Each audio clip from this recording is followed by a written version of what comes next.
Good morning, everyone. Uh, First of all, I would like to thank all the organizers for giving me this opportunity to be with all of you and discuss about this topic, which I feel is extremely important for not only all the students who are watching today, but all of us, because, it has a huge impact on our life. So, uh, you know, all of us as young people, when you think of young people, what they really want in life is they want to achieve their full potential. They want to realize the full potential of their talents and skills, and they want to handle the stressors and challenges of everyday life in an effective manner, and they want to achieve something in life so that they can be productive and they can be a efficient person in their family, in their society, in their community, as well as be an asset to the nation. Digital technologies are definitely an important resource, or are an important set of tools which helps to achieve these dreams and goals that we have in our life. Especially during the COVID-19 pandemic, digital technologies have taken a huge role in educating young people, because all the traditional classrooms are closed for we don't know for what duration of time. So I feel digital technologies have a great role to play in educating young people, especially in the crisis of coronavirus pandemic. But I'm afraid that digital technologies are like a two-edged sword, double-edged sword. And if you don't use it in a right manner, it can also have negative impact not only on your mental health, but also on your physical health. And ultimately, it can be a impairment to your functioning as a good student, and it can hinder the progress in your career and academics. I'm pretty sure, everybody must relate to these three images that I have put up here. Especially the young people here, looking at these images on your phone or on your laptop, it's like a nightmare. That itself suggests how digital technologies have pervaded every aspect of our life. You would be surprised. A survey was done recently, and they looked into what is the average amount of screen time that teenagers are engaging with their devices, like a phone or a tablet or a laptop. You would be surprised that an average teenager spends somewhere like 7 to 8 hours, to be precise, 7 hours 22 minutes a day. Do you know how much that amounts to eventually? It comes to 50 hours a week, and 200 hours a month, and 2,400 hours a year. My friends, 2,400 years, it's almost like nearly 1/3 of the time that you have in a full year. And you need at least 7 hours of sleep every day. So that means another 1/3 goes in sleeping, right? And which is absolutely essential. Sleep is extremely crucial for the mental health and physical health of young people. So you cannot really compromise on that. So you are only left with, maybe 2,400 years in a year to be productive. So it takes a huge chunk when when something is taking, such a large amount of your precious life, 1/3 of the time in a year, then definitely you will have to utilize that time in a very efficient manner. You should be in charge of that time, and you should not become enslaved to the digital technologies, which will definitely lead to misuse of that time, and ultimately will lead to a lot of negative impact on your health as well as your careers. And definitely spending so much time on your screens can lead to lot of addictive behaviors. At so many points throughout our life, we have felt sometimes chained to our devices. We cannot really sit in a calm manner if we don't have our device nearby. and it just imprisons us, and it just snatches away so many wonderful things that you can do or you can achieve because you are spending that time on screens. First of all, we have to realize that if you are not paying for the product, then you are the product. So what happens is we use so much of social media platforms like Facebook or Instagram or Twitter or maybe in the past TikTok, and so many products we we use them a lot during our day-to-day life. We sometimes may be wondering, like, how does Facebook manage? Like, why Facebook does not charge us a fee for using these platforms? Because Mark Zuckerberg, who is the founder of Facebook, is probably the richest, is one of the richest persons alive on this earth. Probably one of the youngest persons to be the among the top 10 richest in the world. So how did he do it? He definitely does it by selling advertisements, right? And what these technology giants do is they are selling your attention to the highest bidder. They are selling your attention to the advertisers. In fact, all the time that you spend on your screen, like for example, how much time you spend watching an image on the on the phone screen, or how much time you spend on a particular website, how much time do you spend looking at a product in Amazon or Flipkart. All these things, they monitor and scrutinize each and every aspect of the time spent on screen, on phones and devices, and they feed all that information into machine learning algorithms and artificial intelligence algorithms. Basically, these are algorithms which can predict a person's behavior based on the big data that you provide to those platforms. So what happens is they monitor everything that you do on TikTok or everything you do on Facebook, and they feed it to machine learning algorithms, and that will give Facebook or give Twitter or give Instagram certain predictions. Like for example, what is the political ideology of this person, or what are the kind of products he may be interested in, what are the kind of videos he may be interested to watch in. So basically, if you spend more time watching the latest phone by OnePlus, then the next day Facebook will have an advertisement of OnePlus phone, the latest OnePlus phone, on the Facebook timeline. So my friends, you have to realize that your attention, your precious attention and time is being manipulated and being used to basically sell you as a product to advertisers. So if these technology giants are making so much money out of your time, out of the time that you're spending on devices, definitely a whole industry is then trying to chain you to your devices. In fact, if you Google that how can I build a great online product, one of the books that will come up in the Google search is something known as Hooked. Okay, and the book Hooked claims how to build habit forming products. That is, there is a big science, or there is a big stream of science, or there is a big stream of researchers and psychologists who are working on how to build certain products, like like a social media platform or like a app which can get you to get hooked to your device.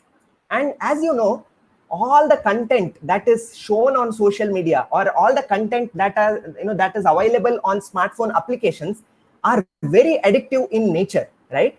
There is not much of a difference between addiction to substances such as alcohol or substance or nicotine or cannabis, and addiction to social media.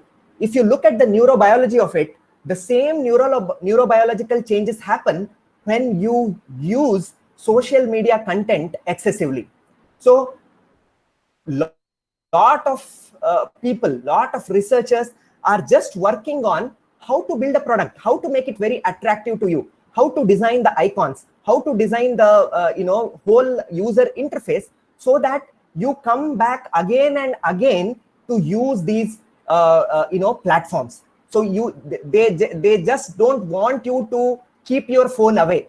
So unless you realize the addictive potential of these digital technologies, and how the technology giants who develop these technologies are basically behind to get you hooked onto these devices, you will definitely not understand what kind of impact it can have on you.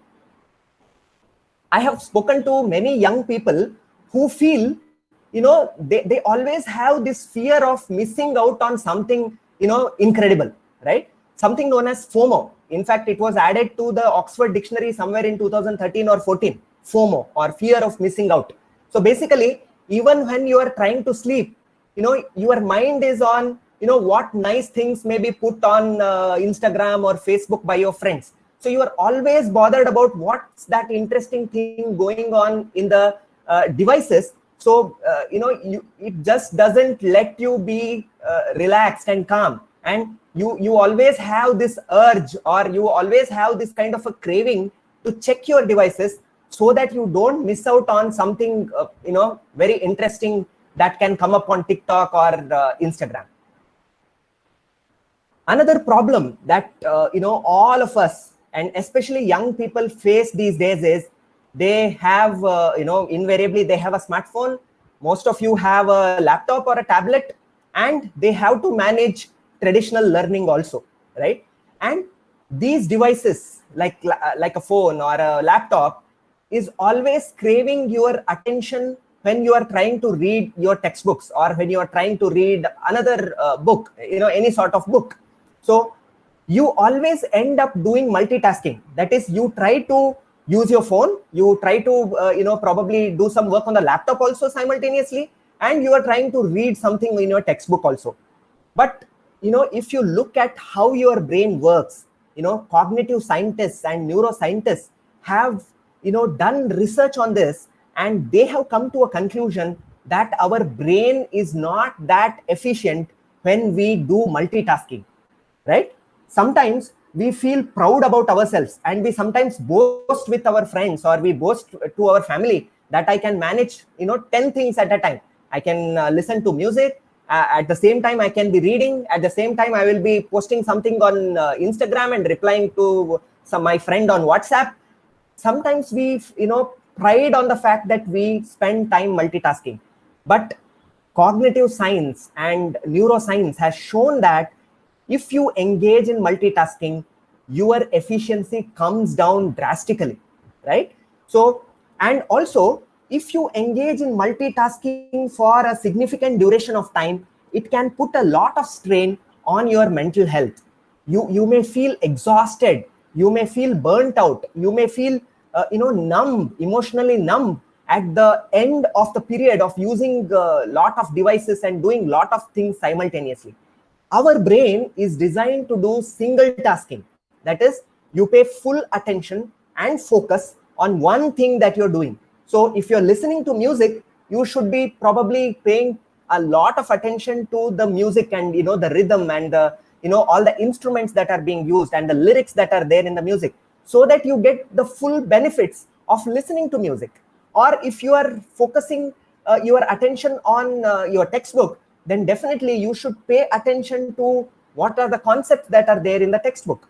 So if you divide your attention into too many things, then multitasking can be a problem for for being effective in life. So multitasking is a myth. Always say yes to single tasking. Focus your attention on one single task. And another thing is, more and more young people engage in watching internet pornography on their devices. So we have to, many times what happens is we feel ashamed as parents or as teachers. We feel ashamed to talk about this hard truth, that all youngsters are facing. So internet pornography can be very harmful to the psyche of a growing individual, because there is so much of unnatural and artificial things that are depicted in pornography, which is very different to what is actually sexuality in real life, or what is, sexual act in real life, right? So what happens is, when a young person watches internet pornography and the edited videos and the edited image which are used in internet pornography, they start feeling bad about their body. They feel sometimes ashamed. They feel guilty of their body, how they look. Okay.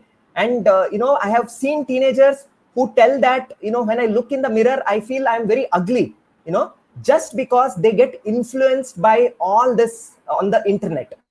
Also, they get, very deviant thoughts about sexuality, and they get very abnormal thoughts about what sexual act is, or what normal sex looks like. So internet pornography can damage the psyche of young people, and we have to educate more and more young people so that they are empowered to keep away from the harms of internet pornography.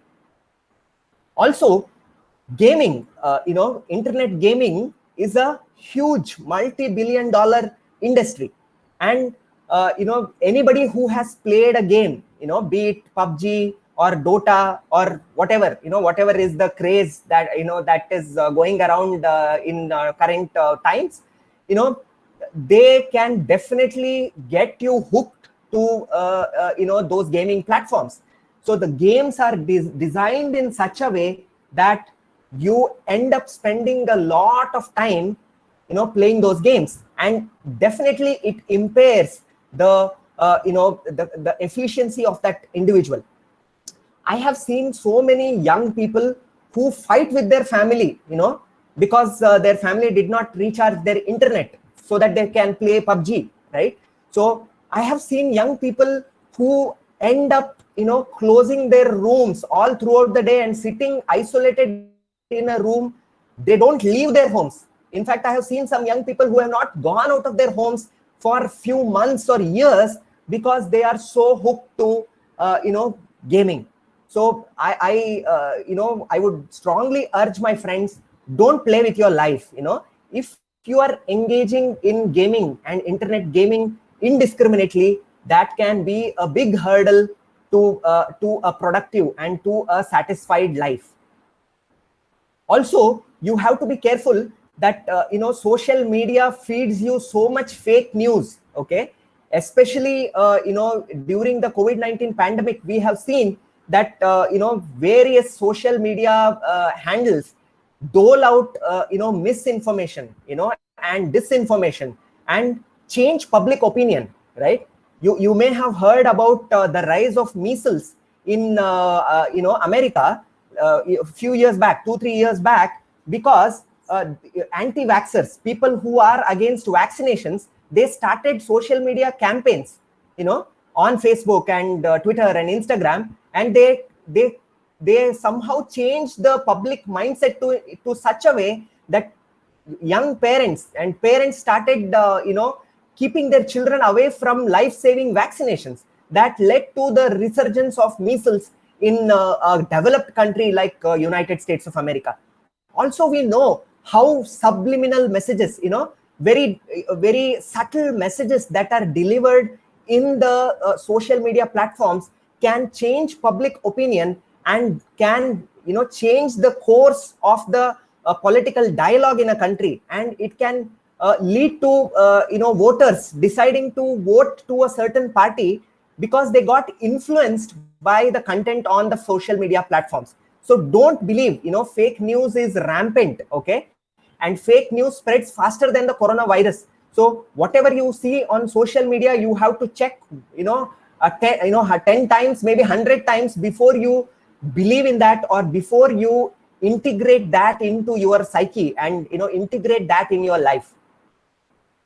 We all have a digital identity, right? So we all identify ourselves in a certain way on a certain social media platform, and our real identity or our offline identity may be a lot different from how we project ourselves from on social media platforms or on various digital platforms.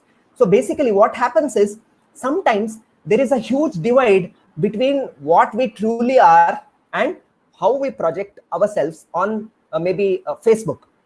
So that leads to a sort of cognitive dissonance. That is, we start feeling very uncomfortable. We start feeling that we are a fake person, because on Facebook we have posted so many pictures of we doing a lot of activities, or we doing a certain set of things, and we try to impress upon our family and friends that we are a certain set of we are a certain type of individual. But then in reality we know that our offline identity is very different from digital identity. When that happens, when there is a large gap between how you project yourself on social media platforms and how you are in real life, that can create a lot of unpleasant emotions in you, and that can create that can make you vulnerable to develop lot of mental health issues also, right? So we have to stop faking a digital identity, right? We have to make sure that whatever we are in our real life, we project the same on all these digital platforms, so that we feel that we are in sync with life in all aspects of life. Also, my friends, whatever you post on WhatsApp, or whatever you post on Facebook, or Twitter, or Instagram, or whatever you blog on YouTube, or whatever kind of stuff you are putting on all the digital platforms, that leaves a digital footprint, okay? And whatever you have uploaded, or whatever information you have posted in any of these platforms, people say that they cannot be destroyed at all, right? Anybody can find out what you have posted in your social media platform, or anybody can find out what are your views by reading your blogs or by looking at your YouTube videos. So it is extremely important that you remember that think twice before you engage in any sort of digital activity, because 10 years down the line or 20 years down the line, when when you grow up and when you have evolved as an individual, you should not look back at these posts, or you should not look back at the content that you have posted and maybe regret about it, that okay, my God, why did I do such a thing, or why did I post such a thing, right? So you have to be very careful about your digital trail or your digital footprint.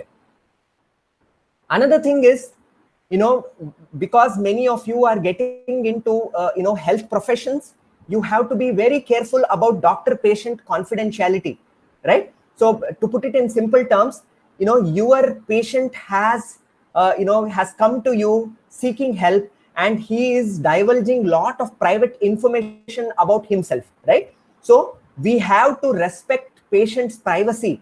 We have to respect patient's dignity, right? We all love posting a selfie with our patient, or we all love when we are suturing in the operation theater, if we are suturing for the first time, we all enjoy taking that selfie and posting it on Instagram or Facebook.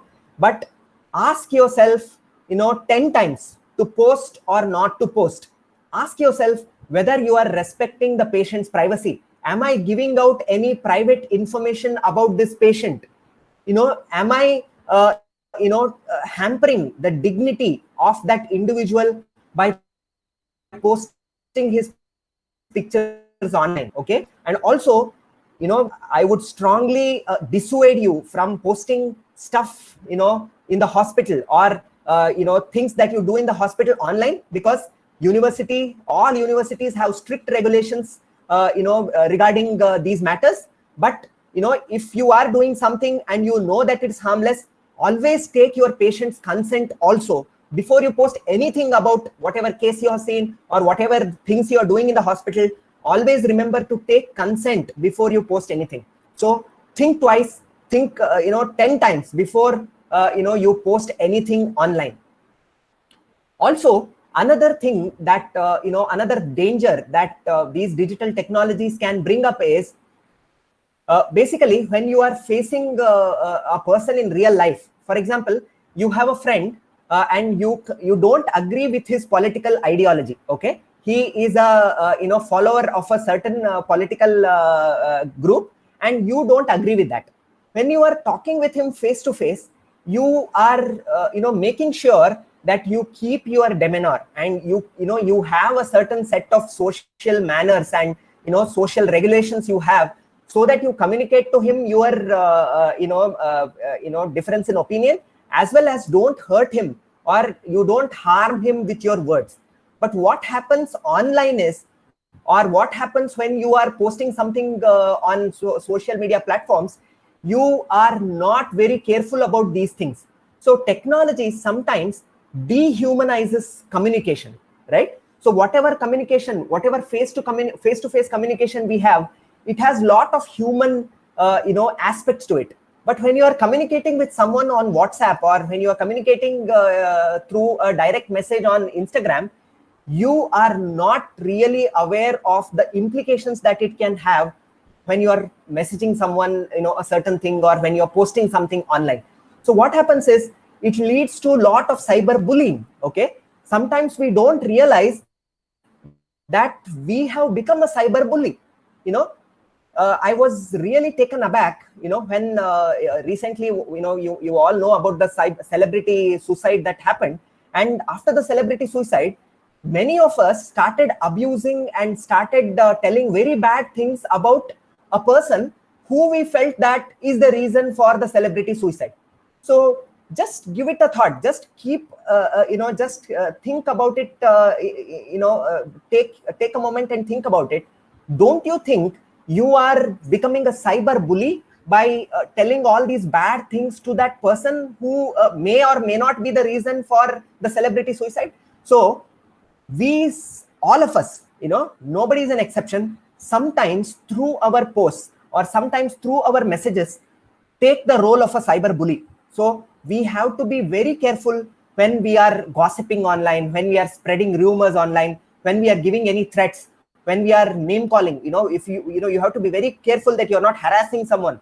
Don't be mean with your words. Don't tell lies online, right? Don't insult someone. So you have to be very careful about these things, because we may think that it is just a message or it is just a post, it won't really harm. But we have seen time and again that individuals who are at the receiving end of this kind of a cyberbullying, they experience a lot of mental health issues. It has a big negative impact on the psychological health of recipients of such cyberbullying. So all this that I have said so far, comes at at a cost, on your mental health. There are so many studies. Okay, there was a recent study, is screen time associated with anxiety or depression in young people, which was done in United Kingdom, and it showed that people who spend a lot of time, especially people who spend 6 hours, 7 hours on their screens, they are more likely to have symptoms of anxiety or depression. In the Time magazine recently, there was an article which told young people who spend 7 hours or more a day on screens are more than twice as likely to be diagnosed with depression or anxiety than those who use screens for an hour a day. It was published in Preventive Medicine Reports. So there is research now. In fact, even in our university, me and one of my residents, we did a study and we published it in the International Journal of Social Psychiatry, Facebook addiction and loneliness in postgraduate students of a university in southern India. And we found that nearly 25% of our sample of postgraduate students described something which looked like Facebook addiction. They were addicted to Facebook. And we also found that people who were more addicted to Facebook, they felt more lonely, right? Because when we use the word social media, it is a misnomer actually. We become anti-social when we use social media to a large extent. When we use social media platforms excessively, we don't really become social. We don't get socially connected. We get virtually connected, but it is a false illusion that is created in your head that, we have friends and, we have social network. But what exactly happens is people who are addicted to these social media platforms feel more lonely, they feel more anxious, and they feel more depressed. Okay, so you have to keep in mind that all these platforms that you are using, they have a mental health implication. They can really impair, your psychological health. So how to be in control of these digital technologies? First of all, you have to tackle stress that, you will face invariably during your college life, right? Stress, nobody on earth can say that, he or she doesn't face stress in their life, right? And definitely college life and, academic life is stressful at times. So if you can manage your stress in an efficient manner, you will not feel the need to, have an escape in the form of using phone or watching a YouTube video or binging on Netflix, right? So what can you do to manage your stress? First is, whenever you feel stressed, take a deep breath, okay? Take few deep breaths, okay? And when you are taking few deep breaths, pay full attention to how the air is going in when you are inhaling and how the air is going out when you are exhaling, right? Also, you can engage in meditation, right? There are very easy ways by which you can imbibe principles of meditation, such as mindfulness meditation. You can read up about mindfulness meditation, where you focus on your breathing, you try to be in the present moment as much as possible, you increase the awareness of your thoughts so that you can manage and deal with your thoughts and emotions in an efficient manner. Also, exercise or spending some time in activities such as jogging or other aerobic exercises or swimming or playing a sport or yoga can definitely keep your mental health in top notch. There is no doubt that exercise is as good as meditation. If you are not a person who is very willing to sit and meditate, you can go and jog for 10 to 15 minutes every day in the beginning, and maybe increase it to few times in a week, right? Another thing is, when you spend time in nature, when you spend time watching the greenery around you, when you watch the birds and the animals around you, that can bring a lot of relaxation in you. I'm very proud that Yenepoya University is a very green campus, So if you can spend some time amidst the nature, it can bring a lot of relaxation in you. It can help you de-stress. Also, sleeping is, an extremely important thing that all of you should keep in mind. Sleep is the cheapest medicine that you can take to take care of your mental health. So to recharge your physical health, to recharge your mental health, you all require at least 7 to 8 hours of sleep, right? And it is extremely important that you don't spend time with devices in the bed, because it deprives you of precious sleep that you should get to feel relaxed. Another thing is, connect socially, right? So leave social media platforms, restrict your social media platforms. Connect socially, connect with a friend or connect with a teacher, connect with a family member in a real sense. You can even join various clubs that are there in the university, so that you utilize your time, you feel connected to your friends and peers. Eat a healthy balanced diet, which includes vegetables, fruits, okay, and includes a good balance of proteins and carbohydrates. Reduce your intake of junk food, processed food, drinking carbonated beverages. Don't waste your money. Don't spoil your health by spending a lot of money on junk food and processed foods. Also, reduce your intake of caffeine to manage your stress. Another thing is to feel good about yourself. When do we get stressed? Is when we are not really doing something about the aims and objectives that we have in our life. So every day, make a list of things, have smart goals, have specific, measurable, achievable, realistic and tangible goals. Make a list of priorities that you have in life and try to achieve them in time. That itself can reduce your stress like anything. So by using all these techniques, you can manage your stress levels. Another thing is, whenever you are trying to reach out to your phone, when you are trying to lift your phone, ask these important and pertinent questions. What for? What for am I picking up my phone? What is the purpose of picking up my phone? What is the priority in my life at this point of time? It is 7 a.m. in the morning. What should be my priority? My priority should be go and take bath. Do a meditation, probably do some exercise. That should be the priority at 7 a.m. At 10 p.m. in the night, the priority should be I should get good sleep. At 2 o'clock in the afternoon, your priority should be pay full attention to eating your food. At maybe 6 o'clock in the evening, your priority should be spend time reading stuff which you have listened to in the classes that day. So whenever you are reaching your phone, ask yourself, what for am I picking up the phone? Is there a real purpose and meaning to what I am doing by picking up the phone? Other thing is, why now? Why is it required now that I use my phone? Do I have a strong substantiation to pick up my phone right now? Another thing is, what else do I have to do now? What else can I do so that I utilize my time in a meaningful way, right? So maybe in a particular time of the day, maybe listening to music is something which is meaningful to you. If that is the case, listen to music for a certain duration of time, but have a varied array of activities throughout the day. Don't waste your time only on a single thing, like spending time on social media, or spending time gaming, or spending time watching some movies, right? So ask these questions: what for, why now, what else, right? Another thing is, limit the interruptions that you may have from your phones and devices. So basically, technology giants have designed these push notifications. Okay, these notifications keep grabbing your attention. It makes sure that you don't leave your phones and devices away.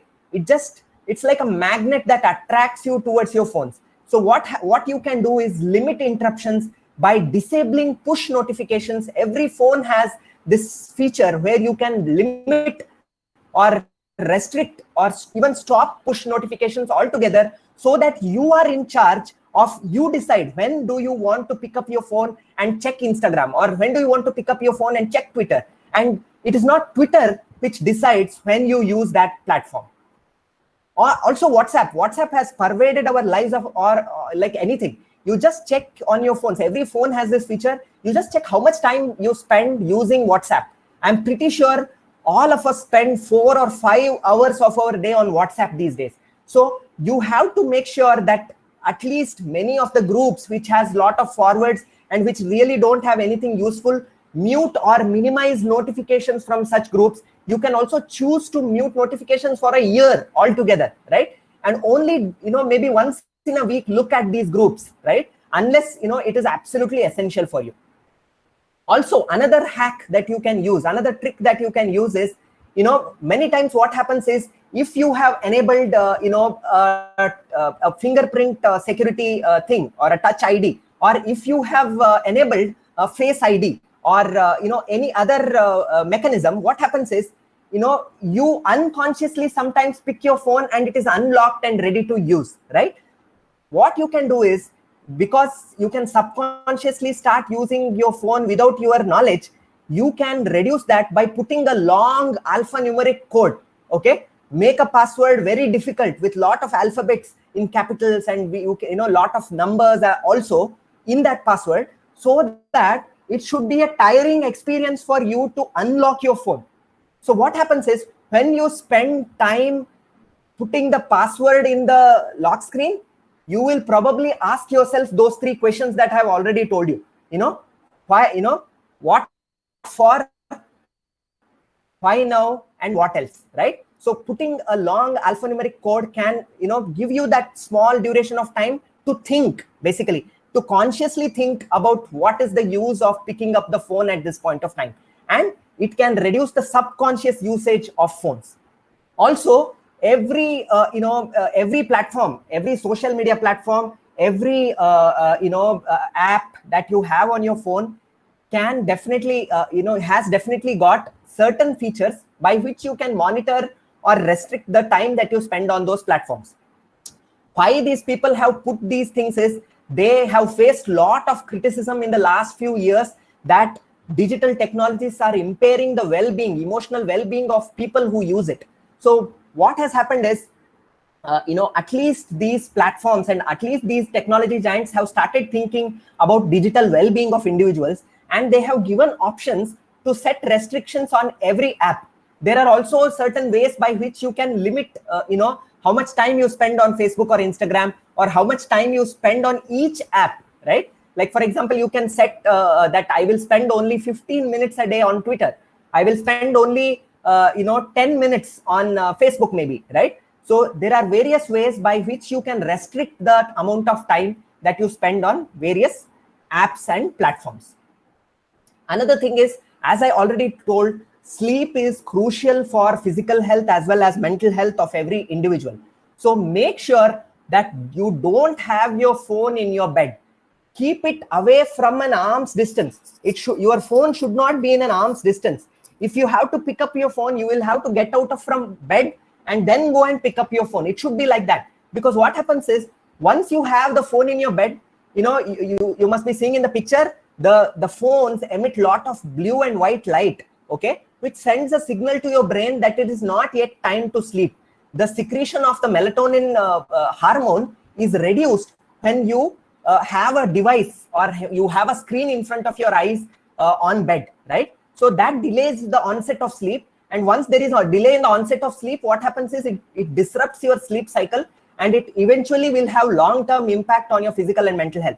So make sure that you keep the phone away from the bed, at least an arm's distance from the bed, so that only when it is absolutely essential, you go and use the phone. Otherwise, you don't touch the phone all throughout the night and you have an uninterrupted sleep.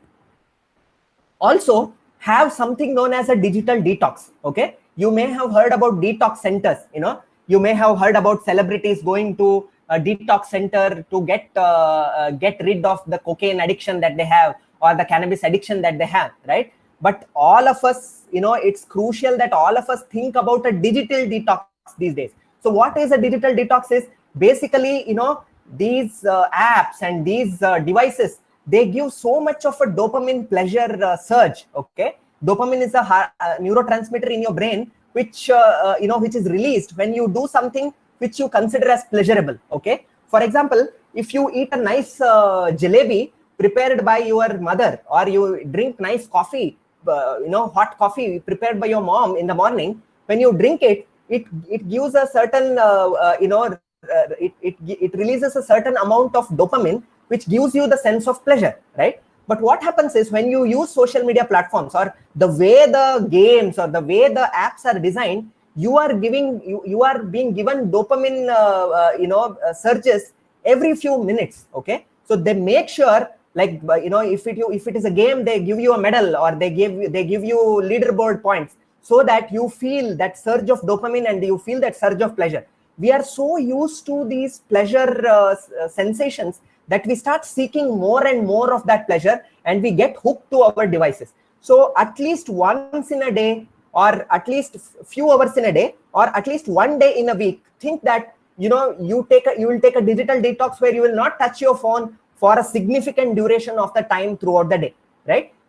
I am pretty sure it would be very difficult in the beginning, but if you can do that, if you can keep your phone away for one whole day in a week, definitely that can retrain your brain to get engaged in activities which are much more meaningful to you. For example, we have all lost the art of doing nothing. For example, how many of you feel uncomfortable sitting doing nothing at home? Like, for example, just lying down on the couch without doing much of an activity. We get upset, we get annoyed when we don't have something to do. That has happened because of the relentless use of digital technologies, right? So we have to learn the art of doing nothing. We should also try to understand that boredom has its merits. When you feel bored, you need not replace that boredom with something pleasurable. It is absolutely essential that you feel bored. When you feel bored, it is very likely that you will engage in some activity which is more meaningful. Like, for example, you will clean your room, or you will iron your clothes, or you will do your homework, or you will probably talk with your family member. You will do much more meaningful activities if you are let to be bored, if you are let to in the boredom, rather than seeking pleasure on various apps or digital technologies. So take a digital detox, plan a digital detox.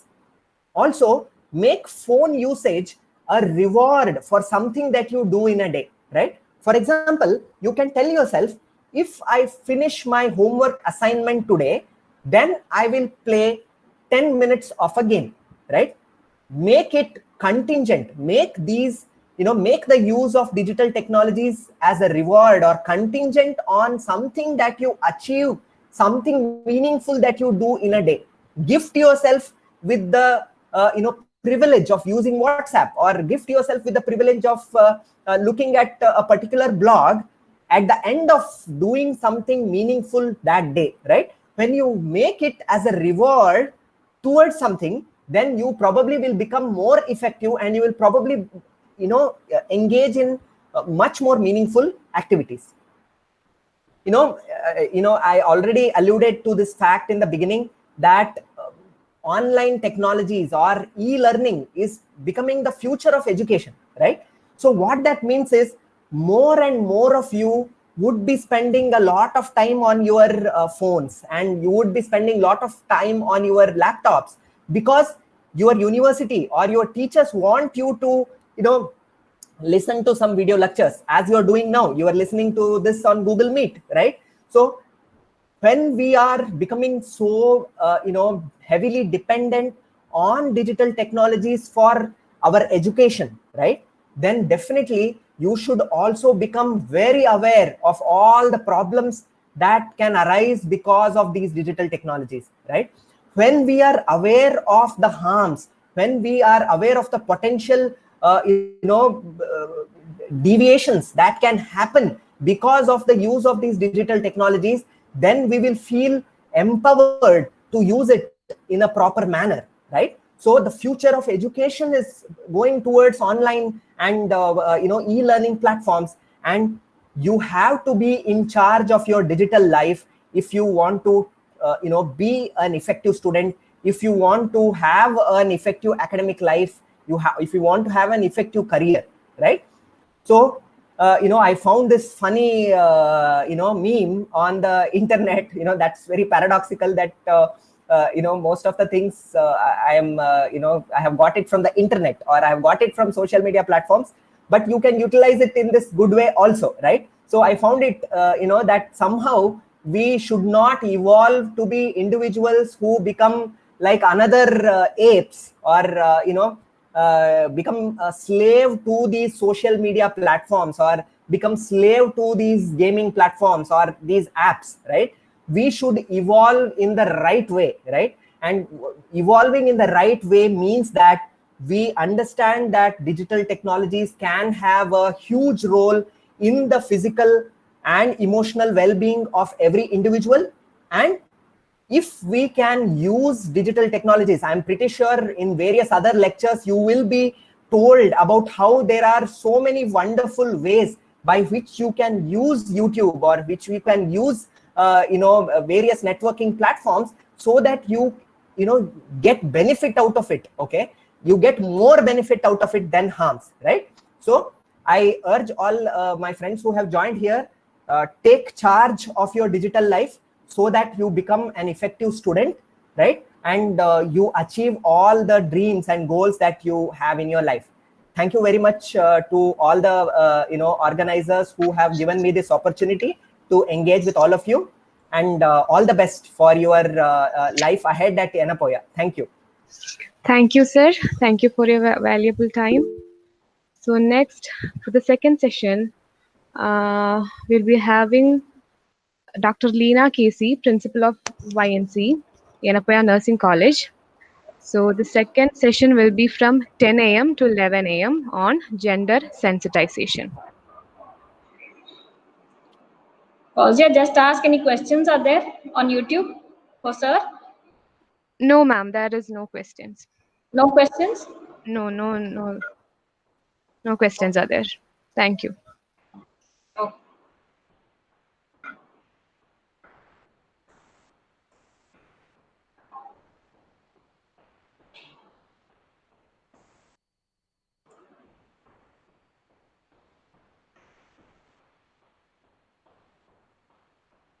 Thank you, sir, Dr.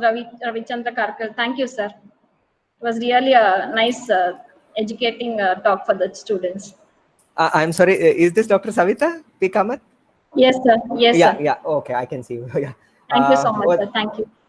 Thank you so much to you too, ma'am. So I thoroughly enjoyed, making this lecture.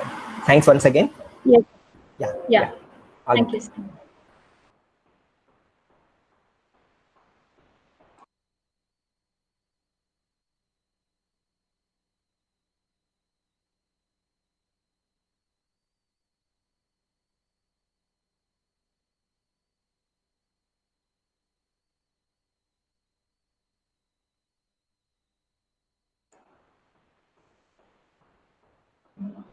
Fauzia, Yes, ma'am. is the next speaker ready, ma'am? YNC Um, principal? just 1 second, ma'am. I'll connect her. Because we'll be leaving in between, okay? I'll be leaving the meeting in between. 10:30 is our meeting, no? Okay, ma'am. Okay.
Lina, ma'am. Am I audible to you? Good morning, ma'am. Good morning, Lina, ma'am. Good morning. Good morning. Morning, ma'am. Okay. So now we have the second session by Dr. Lina Casey, Principal of Yenepoya Nursing College, on the topic gender sensitization. So Dr. Lina Casey, she has done her undergraduation from Government Nursing College, Bangalore. She has done her PG on Community Health Nursing from Father Muller College of Nursing, and her PhD from National Consortium under Rajiv Gandhi University of Health Sciences. So I'm pleased to welcome you, ma'am, on this occasion. Over to you, ma'am. Thank you.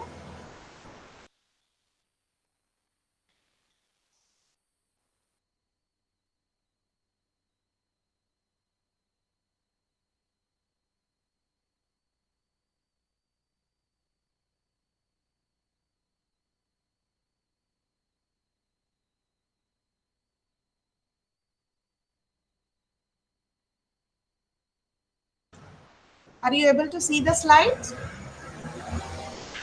Yes, ma'am. Yes, we can see that.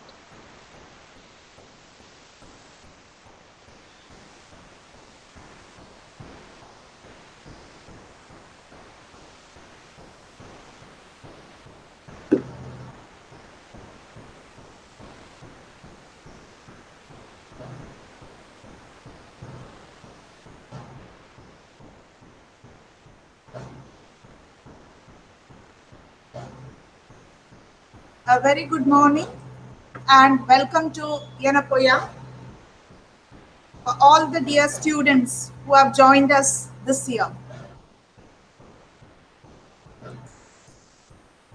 So now the gender sensitization is a topic that is given to me today to interact and to familiarize with you. And gender is a very common term that we use. Now the question is gender and sex, the terms, are they same? They are interchangeably used, they are synonymously used, but gender is a better term, as you know. And gender includes male, female, and others. Others, I mean the third gender. There were times when only males were considered citizens. Males were the ones who were given the rights by the governments and the ruling parties or the kings. And there was no existence officially of the female gender, forget the third gender. But times have changed and we have become more humane and people have understood the rights of all citizens, whether it is male, female, or others. When we say understanding the rights of female and acceptance the rights of female, it did not come easily. It came with lot of agitation, activism, which was otherwise known as feminist movement. Now we find most countries around the world, they consider female also in all their decision making, and they consider female are equal partners of male gender in all the activities, be it at home or in the ruling of the country or in society. But however, we know that it's not near equal. There is some discrepancy. I mean, male and female are not considered 100% equal in all activities, or they are not considered equal in all decision making or all spheres. That's how we have more men in the politics, more men who are the leaders of the country. Maybe we have more male doctors, we have more female nurses. We have certain professions which are dominated by men, whereas some other professions which are not taken up by women. This is the status of women. Then we can imagine what is the right of the third gender. The third gender, it was not even recognized. They were not even recognized as human, and they were treated very inhuman ways. But the times have changed. Now, as more civilized society, we have started recognizing the third gender also as equal to men and women. And it has come with great struggle. We know of the recent rulings of the rights of the third gender to marry, to take up profession, and to live decent, to have a decent living. So this is the context in which I think as healthcare professionals who have, all of you have chosen healthcare profession. It is a service profession. It is a profession that is doing good to the society. So once we have this calling of doing good to the society, how can we discriminate between male, female, and the third gender? Anybody who is coming to you for the service, they have to be treated equally. That is the reason why I think as young professionals, we need to learn everything about gender. So why to sensitize? I discussed with you about the age-old practices. There are also societal norms which talk about men being superior to women, and that third gender does not exist. They are not considered at all. It has the cultural roots. Why we consider men as more equal than women. Also, there are rights and responsibilities. When it comes to rights, we know that in this feminist movement, when it started, it was only men who had the right to vote or choose governments. But now we also have a lot of countries where women have the rights to vote. That is one example of the right. The second one is responsibility. You know the responsibilities of a citizen. So the responsibilities, when we talk in terms of gender, we find our culture is such that women are into caring for the family, they are into cooking, they are into cleaning, they are looking after the sick, whereas men are having the responsibility of providing for the family or earning for the family. But now you see the rights and responsibilities have changed over time. It has changed with change in society, change in the socioeconomic status, changes that have happened in the literacy rates. So you find women voting, women taking up leadership roles. We also have men taking up roles of taking care of the family. In addition to that, they also rear children, they take up cooking, maybe they do cleaning, they do all sort of, they are the ones who are always involved in sex work or prostitution. So these are all stereotypes. It's not necessary that all of them are like that. It's not necessary that men are not into all these or women are into all this. Everybody is to be considered the same. So we need to remove the stereotypes from the society.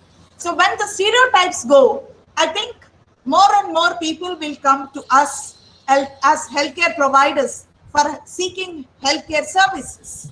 And it is going to be the good society, which is having no stereotypes, where all the gender are considered equal and they have the rights and their rights are not violated. So now if you think about the opportunities, we know that women are less educated. I mean, the literacy rate is low among women. You think about India or think about other countries. There may be states where women are outnumbering the men in terms of literacy. But largely, if you see, women are far behind in education. Forget about primary education, secondary education or higher education.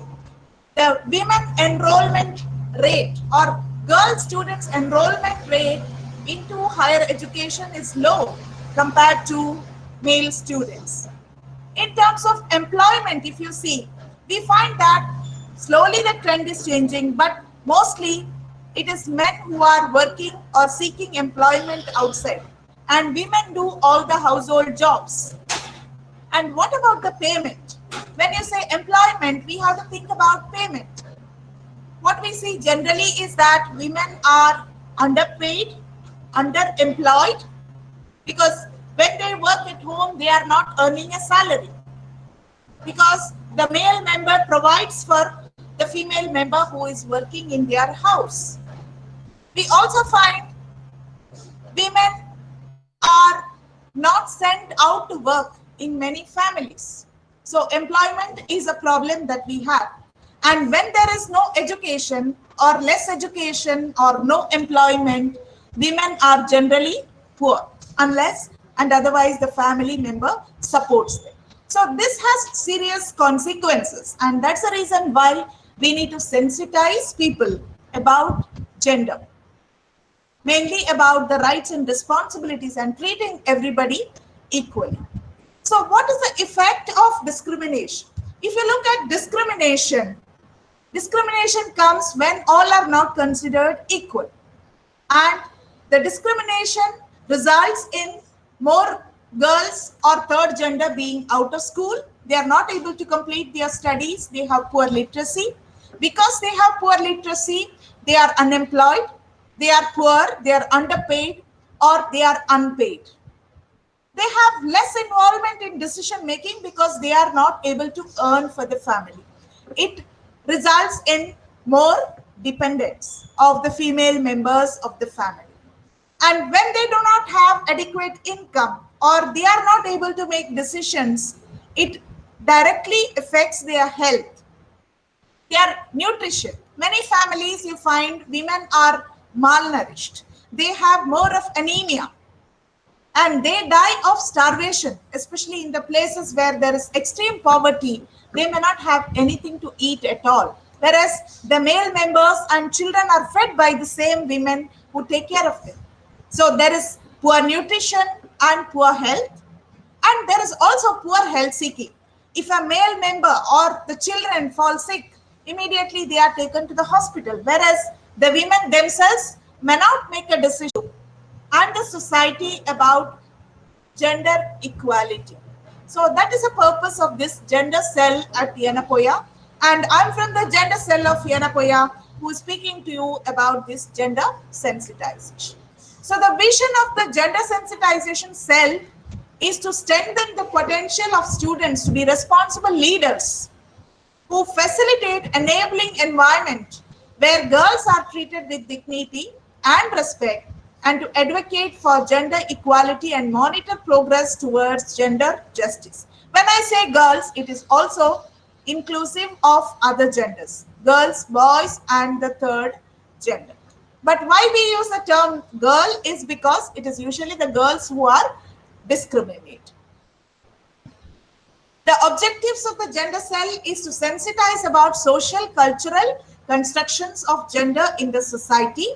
So we do a lot of activities to sensitize the gender champions and others about social and cultural constructions. For example, maybe we talk about dowry system. We talk about female feticide. We talk about human rights of the third gender. So there are programs that are organized, seminars, panel discussions, webinars are organized in good number to sensitize people about gender constructions in the society. We also create awareness about gender equality through various activities, competitions, and write-ups, posters. So these are the activities that we do to identify and train gender champions, which I already mentioned to you. And these gender champions are the ones who advocate for gender equality. So once we do this, we hope that the place becomes more gender sensitive. So we choose gender champions who are interested, those who have good communication and written presentation skills. They should be interested to take up leadership. They should be able to organize certain activities. They should also have good understanding of cultural issues, prevailing gender norms and practices. They should also be willing to initiate activities to reduce gender disparity, not only among their peer group or their friends or classmates, but among public and family members. And they should be willing to use little bit of their time and take mentoring from his or her teacher and to mentor the peer group which they are part of. And they should be easily recognizable by everybody as a supporter of gender equity and willing to undergo the training that we provide in becoming gender champions. Now, the question is whether it's only the female who are gender champions. Definitely not. Because we require support of everybody. We require the support of men. Especially men need to support this initiative of gender sensitization activities because it is where the problem lies. And we need the support of men. We need the encouragement of men to participate.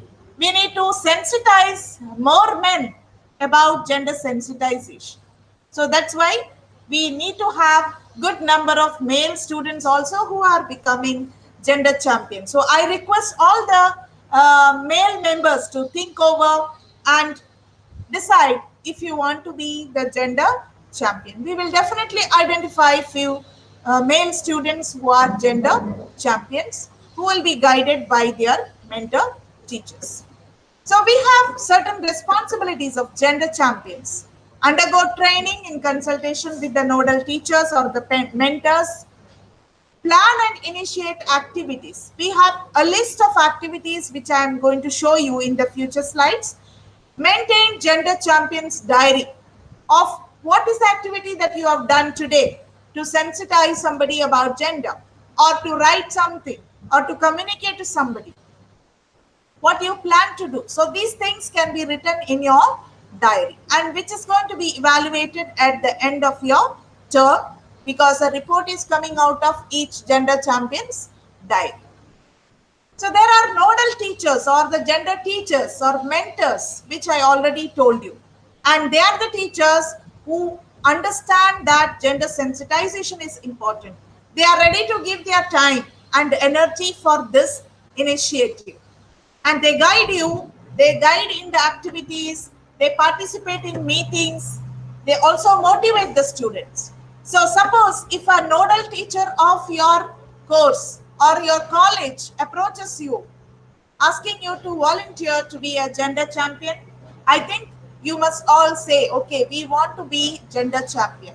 And she should have the task of selecting the best one out of all those who are approaching. Motivating to pursue activities, communication, preparing report, guidance, all this is provided by our gender teachers, and each one of them is very much interested in this activity. So let their enthusiasm not die. Let each student who are part of this actively participate to make a difference in our campus and in the society. So to tell you about few of the activities that we have done in the last 2 years. See, this is one of the recent activity that we have done. We have organized a webinar series. The first person here is Dr. Akkai Padmasali. She is a person who is from a third gender, a transgender. She spoke about her struggles being a transgender. What is the difficulty she faced at home and in school, and how she had to drop out of school because of the problem. How she struggled to earn an income. How she did sex work or prostitution to support herself, and what difficulties she faced in seeking healthcare. How people ill-treated her when she came to the hospital. So this shouldn't happen to any persons who approaches, even if they are from transgender community. If you provide them good services, maybe they understand that they don't have to do prostitution, or they can approach healthcare services when they have a disease rather than sitting there and spreading the disease to everybody. Now she is reformed. I mean, she is an advocate for the transgender. She has her own organization which is working for upliftment of the transgender community. The second speaker there, Dr. Sylvia Karpagam, she is also an activist. She spoke about gender bias in healthcare, problems and solutions. So here we find there is gender bias among healthcare providers. We may find that there are certain professions which are having more females, for example, nursing, or there may be some professions where there are more males. So when there is a group of professionals working as providers of healthcare, we can find there is gender bias. There can be ill treatment that is happening. And you as young professionals or young seekers of healthcare profession should not be the reason for creating a problem for a person of the other gender. Considering them weak or exploiting them should never happen. You must do very sensitive communication. You must always consider them in the team, value them for their contribution. And she also spoke at length about the problems of healthcare seekers. For example, I mentioned about Dr. Akkai, who is a transgender. What difficulties the transgenders face when they come to the OPDs, when they come for exercise therapy, or when they come to the lab. or when they get admitted in a hospital. That difficulty should not happen. Also, treat everybody equally. Treat people with respect. Consider their rights. So this is what was discussed there. And we had Dr. Sarasu, who spoke about the various aspects of gender related consequences and actions and legal rights and responsibilities. So we had very good eminent speakers who enlightened our gender students of the past years and our gender teachers and many in the university. And there was a very good response from every quarter for all these webinars. So you can be part of these activities when you are a gender champion and when you are into the campus. So we also had International Day for Elimination of Violence Against Women and Here to campaign. So these are all handprints of all our university students who were part of this movement. Women's Day we organize every year, and the gender students can be part of it, the other students can be part of it. We also organize competitions. So this is a competition organized by the National Commission for Women on legal rights of women. It was a quiz competition. We had 300 entries. Like the entrance exams, we had to do it in the examination hall. You see how interesting it is for so many students to participate. And you should never miss this opportunity when you come back to the campus. So here is the Women's Day celebration. So we usually honor a senior woman employee of the university during the Women's Day celebration.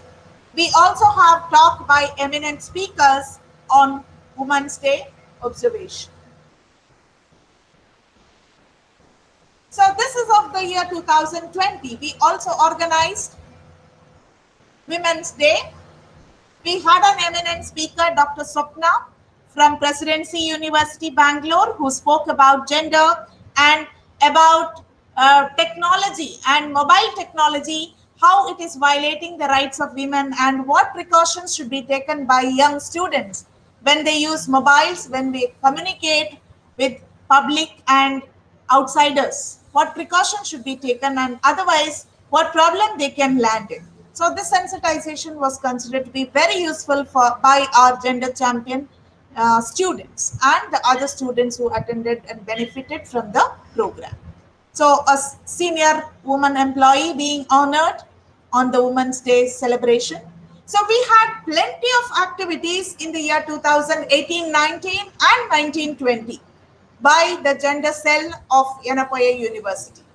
To name a few are Hear Me To campaign, and we had a quiz competition by the National Commission for Women sponsored program, guest lecture and on gender and sustainability. We had awareness program, Parity, Say No to Gender Discrimination, poster competition, Women's Day celebration, essay competition, photography, radio talk in the community radio about gender equality, collage competition, life skill education, and lot more activities were conducted by our gender cell. And this is a witness to what is waiting for you in the university in terms of gender sensitization. And every year we plan novel activities which will interest all of you. And it's according to your interest. If you are interested in photography, why not go and click photos of the girl, child, and education? Or if you're good at writing essay. So considering the abilities of students, we have variety of competitions which are waiting for you when you reach the campus. And in the year 2020-21, these are the activities that we planned. We had pencil drawing contest, story writing, photography competition, essay competition, painting, webinars, e-poster making, guest talk. So a lot of activities waiting for you as you come back to the campus. So our promise at Yenepoya is that this is a place where there is absolutely no gender discrimination. This is a promise that we want to give you. And remember, we have zero tolerance for gender discrimination in the campus. So if anybody has their attitude that men are superior, I am superior because I am a male, or I am superior because I am either male or female and not of a third gender, and try to show the attitude, it is not going to be tolerated, because we consider this place as a place where there is no gender discrimination. So our expectation of you as students of Yenepoya is that you support us for this cause of gender sensitization. You be educated. If you are having a superiority that, okay, it is only men who can do this, you be educated. How you can educate yourself? By reading, by watching movies, maybe by talking to people, by attending talks. You have to educate yourself. You have to also educate others who have the problem of this attitude. You have to treat people with dignity and respect and never violate the rights of others. Because we know that women have the rights, transgenders have their own rights, and we cannot violate their rights. They have the right to education. They have the right to health care. They have the right to live. They have the right to marry. Maybe they have the right to have children. They have the right to employment. So let us not violate the rights of people belonging to any gender. Remember to carry out the responsibilities of the citizen, because responsibility means, say, as a student, you have a responsibility. As a student, you have a responsibility in a group work, or in a team work, or in a project work in a group. So let this not be a forum where you say, okay, boys won't do any of these things. It's only girls who should write. Girls should write the notes for boys, or girls should write the chapters of a project, whereas boys will only go and take a printout. No. The responsibilities of every individual should be carried out. And when somebody is tolerating discrimination, there will be more discrimination. Girls should understand, or people of the third gender should understand, that when you tolerate exploitation or when you tolerate discrimination, it will end up in more discrimination. Therefore, they have to be more assertive. They have to see that they do their responsibilities and make others also do their responsibilities. And participate actively. I ask your active participation in all the activities that we do at the gender cell at Yenepoya. Every communication will reach each of you through your class teachers or through your principals. Keep your eyes open. Participate in the competitions, because all the competitions that we mentioned, they carry prize. Good cash prizes were distributed in the last 2 years. There were many winners, and it is a proud moment. We give you certificates. We honor you during Women's Day celebrations if you have won prizes in the competitions. So your participation is key for the success of all our initiatives through the gender cell at Yenepoya. So it's your lifetime opportunity, and make the campus and the society a happier place for all by saying no to gender discrimination and considering everybody equal. Thank you. Thank you so much, ma'am, for your wonderful speech. Thank you, ma'am. Thank you. Thank you, ma'am. Do you have any questions from the participants? No, ma'am. We don't have any questions and doubts from the students. I Thank you, request ma'am. the students to ask some questions if you have. I'll try to answer your questions and concerns.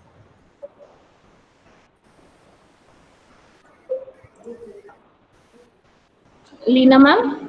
Yes. Ma'am, I just want to know, see, the tolls, toll gates and all, we find many these transgenders, the neutral genders, right? Yes. Is there any organization who can employ them? Are there any organizations? There are organizations which give them employment. Actually, it is their right to have employment, and we should not be discriminating because they are of the third gender. But what Yes, ma'am. happens? Many people hesitate. They think that Yes. the people of the transgender are dangerous, or they may think Yes. that they are not into serious work. They are only interested in making money by begging or Yeah. Yes. prostitution. It is not so, Yes, ma'am. because we heard Dr. Akai in the last month, where she said that people are not ready to employ. But if a transgender gets good education, good family support, and then the person is more likely to get a government job or a private job where the person is able to do the work.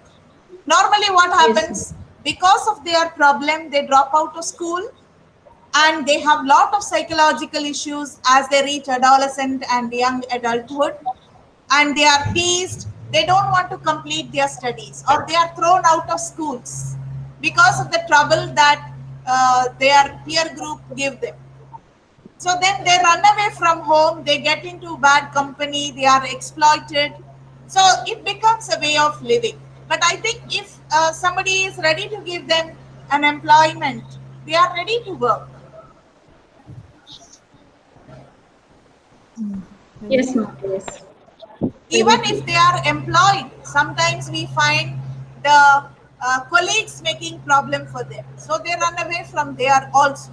So as a society, we have to sensitize ourselves so that the environment becomes non-threatening environment for the people of the third gender, and we have a Yes. great role being healthcare professionals. Correct, ma'am. Thank you, ma'am. Thank you, ma'am. Thank you. Thank you. No, no questions in the chat box by the students. No, ma'am. No questions are there. Okay, thank you. I hope the sessions were interesting to you and that it will be beneficial. And with this orientation, I wish that many more people will come forward to participate in the activities of the gender cell at Yenepoya. Thank you so much. Thank you, ma'am. Thank you, ma'am. So the next session will be at 2 p.m. by Dr. Ashwini Shetty.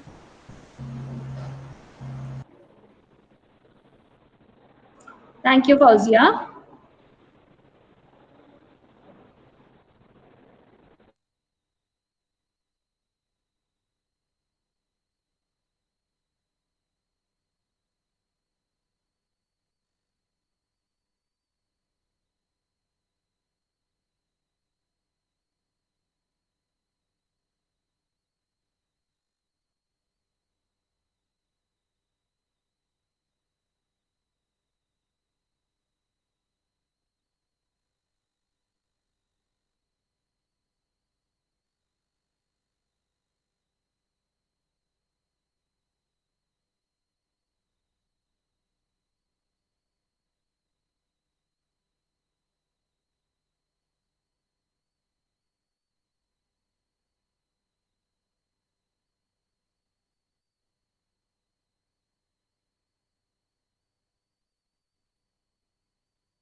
Good afternoon, Asif sir.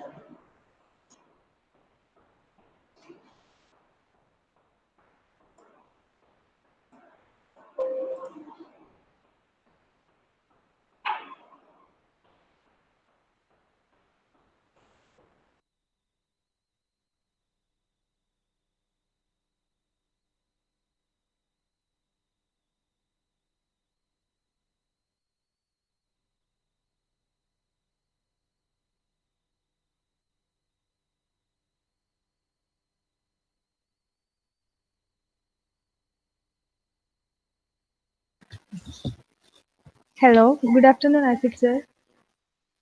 Sir, am I audible?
Fauziya, start if it's ready.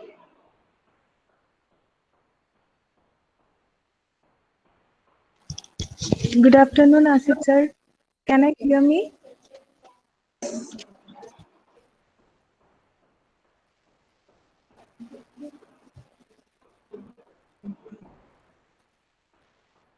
Anina, you're audible.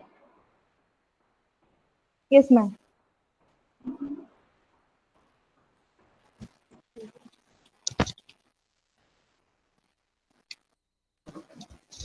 Hello, sir. Hello, sir. Good afternoon. Introduce sir, no? Good afternoon, one and all. Now we are going to start today's third session of DEEKHARAMBHA by Mr. Muhammad Asif Iqbal on the topic Literary Activities, Cultural and Sports. Muhammad Asif Iqbal is the Vice Principal of Yenepoya Pharmacy College and Research Center. He has 12.5 years of academic experience as the Assistant Professor, and he is the Chairperson of Sports and Cultural Committees as well. It's my pleasure to welcome you, sir, to this occasion. Over to you, sir.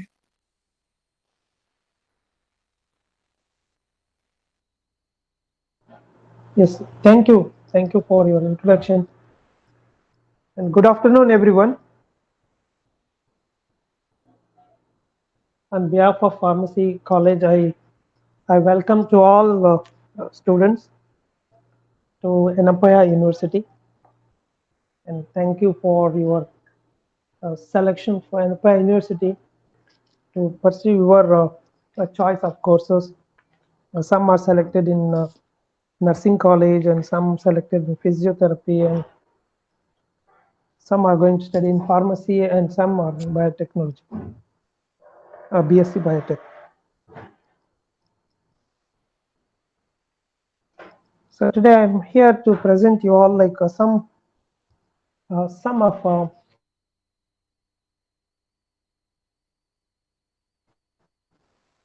available facilities for more. First of all, we'll see what is actually a curriculum. Okay, in curriculum there are two different parts. Okay, the main part of curriculum is one we call them as the curricular activities. That is entirely related to academic activities like your day-to-day assessment or your internal assessment or final examination. All this comes under curricular activities. And whereas the other part of the curricular activities, curriculum is co-curricular activities. Earlier it is known as extracurricular activities, and now it become as co-curricular activities has become the integral part of the any curriculum, irrespective of the program or irrespective of the profession. So now it's an integral part of the curriculum. So co-curricular activities like sports and cultural or literary activities, what we do apart from your classroom activities.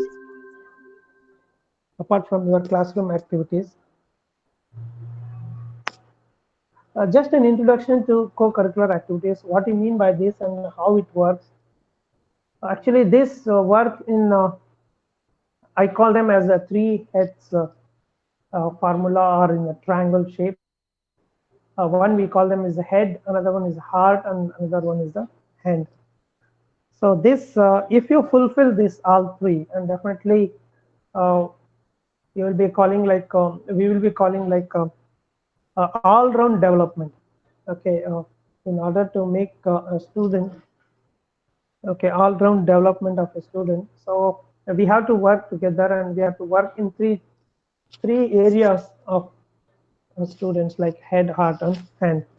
So head is related to cognitive development, okay, where the knowledge, we gain some knowledge. It's nothing but a construction of thoughts, okay, like remembering and problem solving and decision making.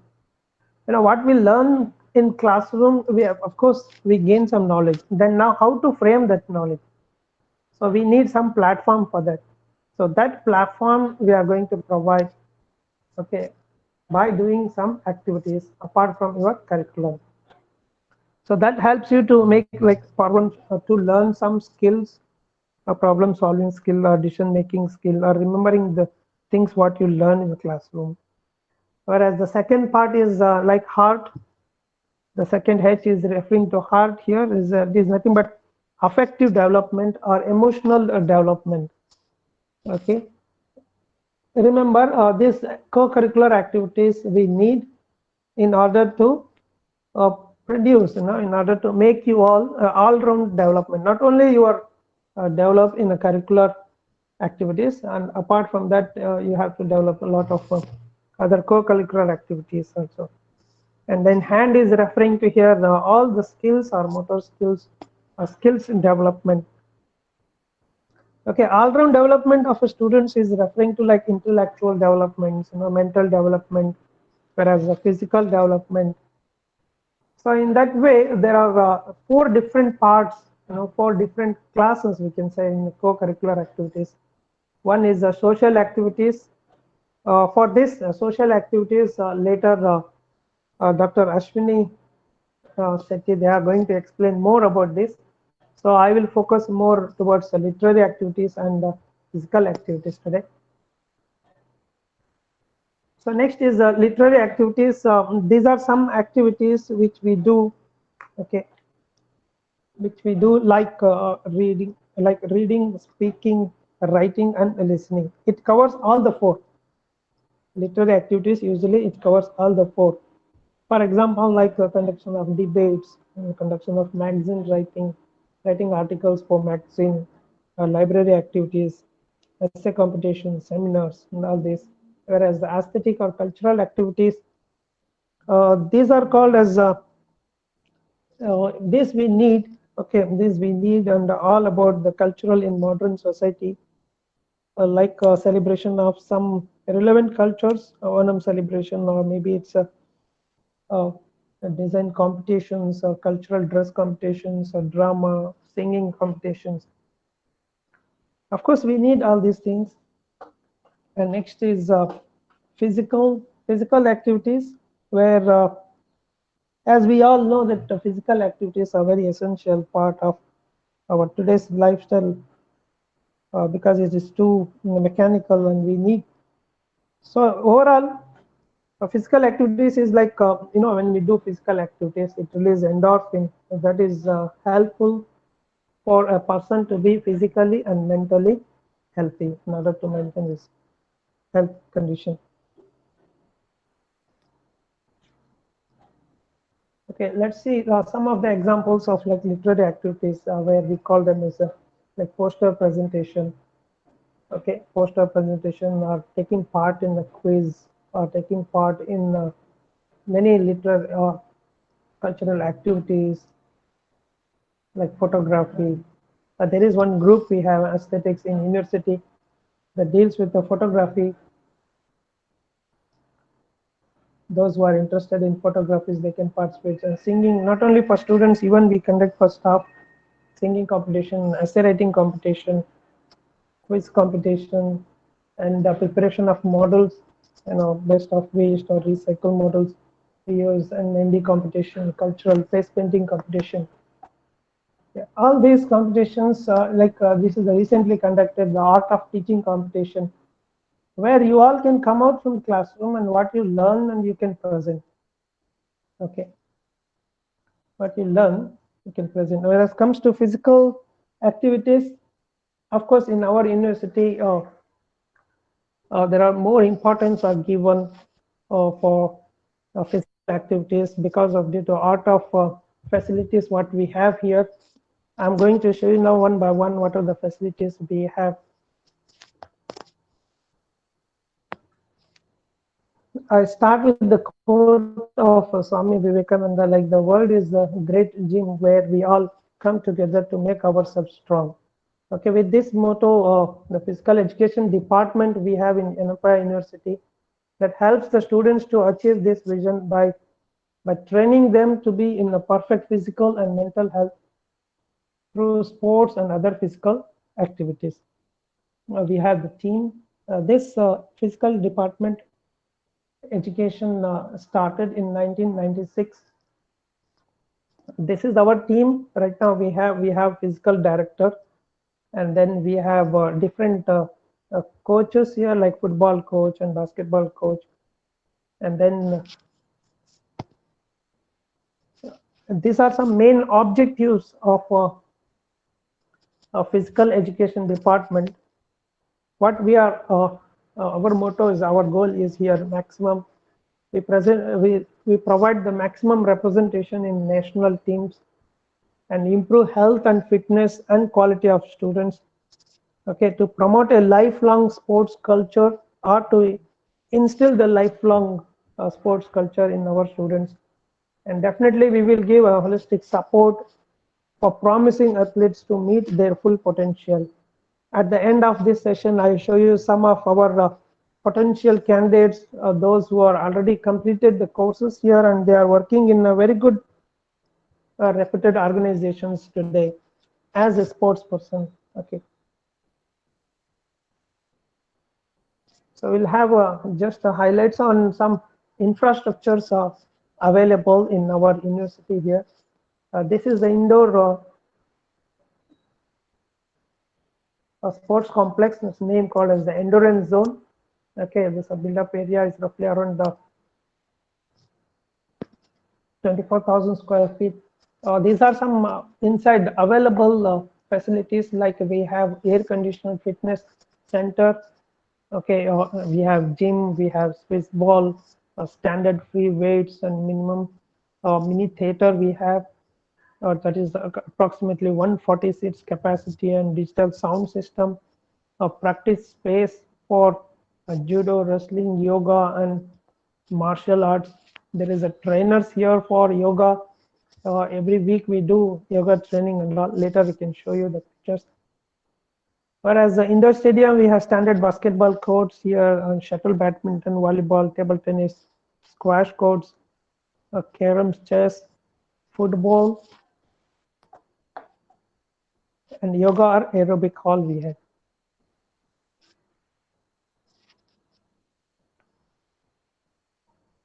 And these are some pictures from indoor auditorium, our indoor sports center, volleyball court, mini theater, shuttle badminton, basketball, air conditioned multi-fitness center. Here there is a schedule for students to use this. Those who are in hostel and those who are non-hostelites also both can use. Okay, there is a separate schedule for girls and boys. So once you come to know, once you are physically come over here, you will come to know the exact schedule of this year.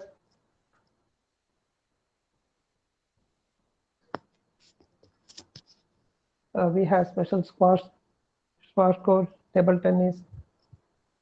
As I mentioned, yoga training we used to give here. We have yoga trainers.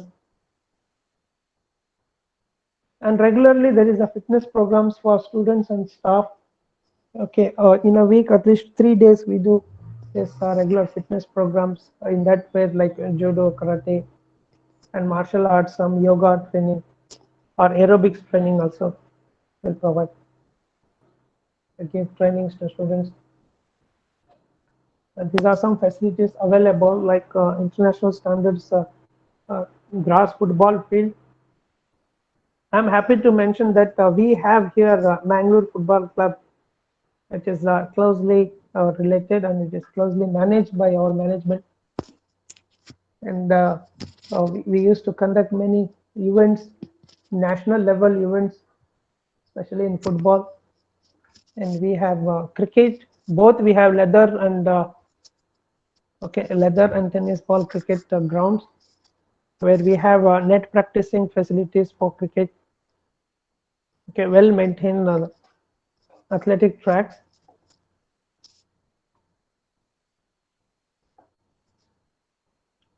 These are the tournaments we organize from the physical department. Intercollegiate state level, we conduct 2 events. N Cup intercollegiate state level volleyball tournament we conduct, and BSA Kumar Memorial Intercollegiate basketball tournament for men and women. Whereas the regional district level, Whereas regional or district level, we conduct Nehru Cup cricket and throw ball staff. Nehru Cup cricket for especially for men, and whereas the throw ball for women. Yenepoya Premier League cricket tournament for men, whereas physiotherapy college, especially they organize one event that is called as the Yenepoya Physiotherapy Premier League cricket tournament for students and staff.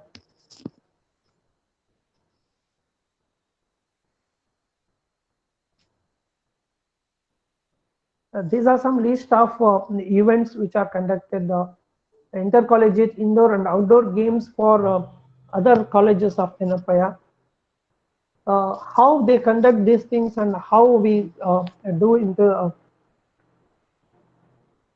two steps we do here.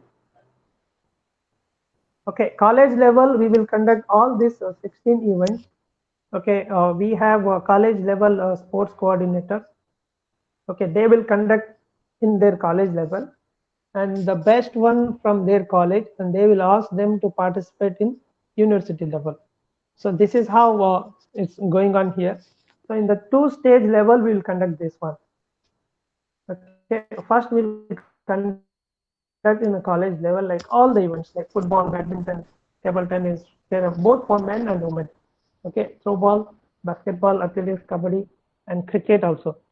Okay, both for men and women will conduct for college level, and the winning team in the college level, they will represent their college in a university level. This is how it works here. There are 2 stages in this.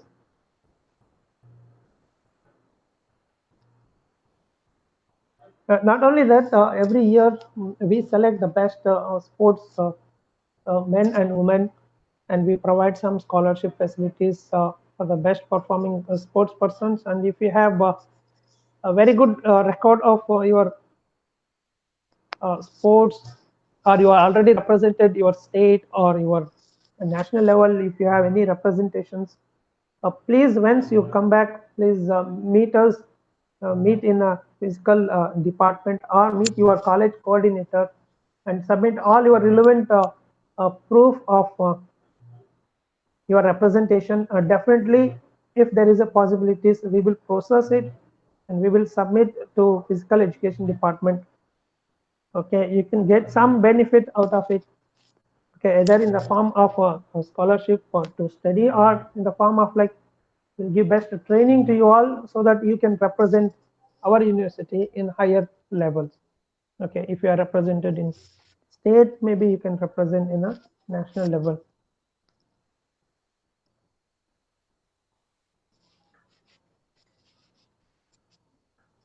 So here is just some highlights of the outstanding performance done by students and staff. There are 6 students represented Karnataka State. Sir, pardon me. Sir, the Yeah, slides are not visible to the students, I think.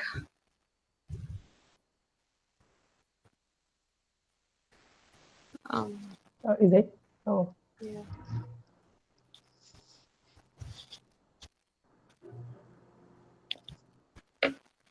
But I think this is the maximum I can present. No? Yeah.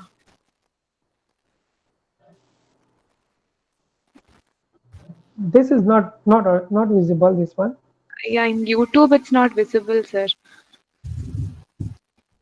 Is it? Yeah. So anyway, I will finish this because Yeah, sir. You can continue. few more slides are there. Yeah. I am audible, no? I am audible, right? Yeah, sir. You are audible. Yeah. So students, please note, like, of course, there is a. I think the slides is not properly visible, but still, I'll try to convey my message. These are some highlights of students and staff represented university in the different levels. Like 6 students represented Karnataka State for All India Santosh Trophy Football Championship. It is one of the main event in Karnataka State. Okay, staff members of like our football coach, we call, he got selected as a coach for Karnataka State Santosh Trophy. Whereas 13 students represented the Dakshin Kannada district, and the team won the Karnataka Senior State Football Championship in 2019. Okay, one student selected for Karnataka State Junior Basketball team for All India Championship 2019, whereas one student won gold for Karnataka State Open Taekwondo Championship 2017.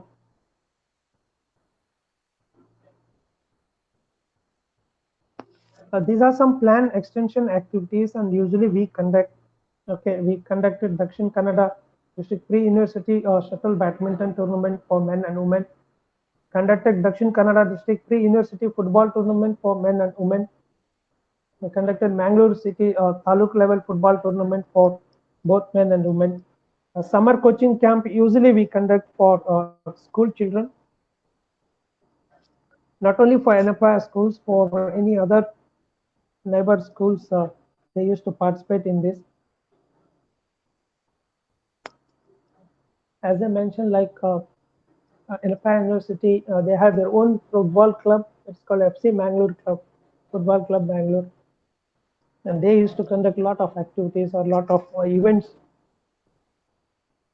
in football.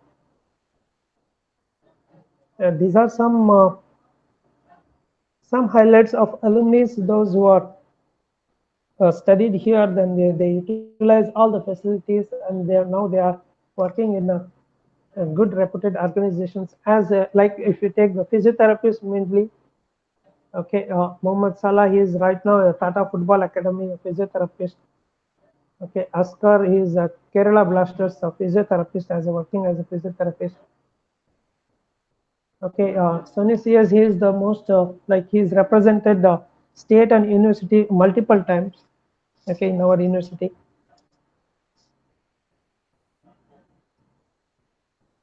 These are some examples of your alumni, those who are working in as a physiotherapist in different levels, and some are got trained and some are received the C level and D license for training for football. Okay, under Bobby Thomas, football coach. He is the main coach for now Karnataka State Santosh Trophy.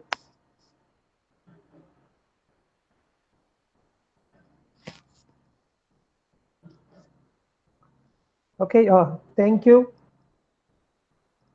This is just an overview of what are some co-curricular activities we do apart from your classroom. I'd like to Okay. take any questions if we have. Sir, no questions from the student side, sir. Sir, Okay, thank you thank you, so much madam. for your Yeah, valuable I time. just, yeah, thank you. Okay. Thank you, sir.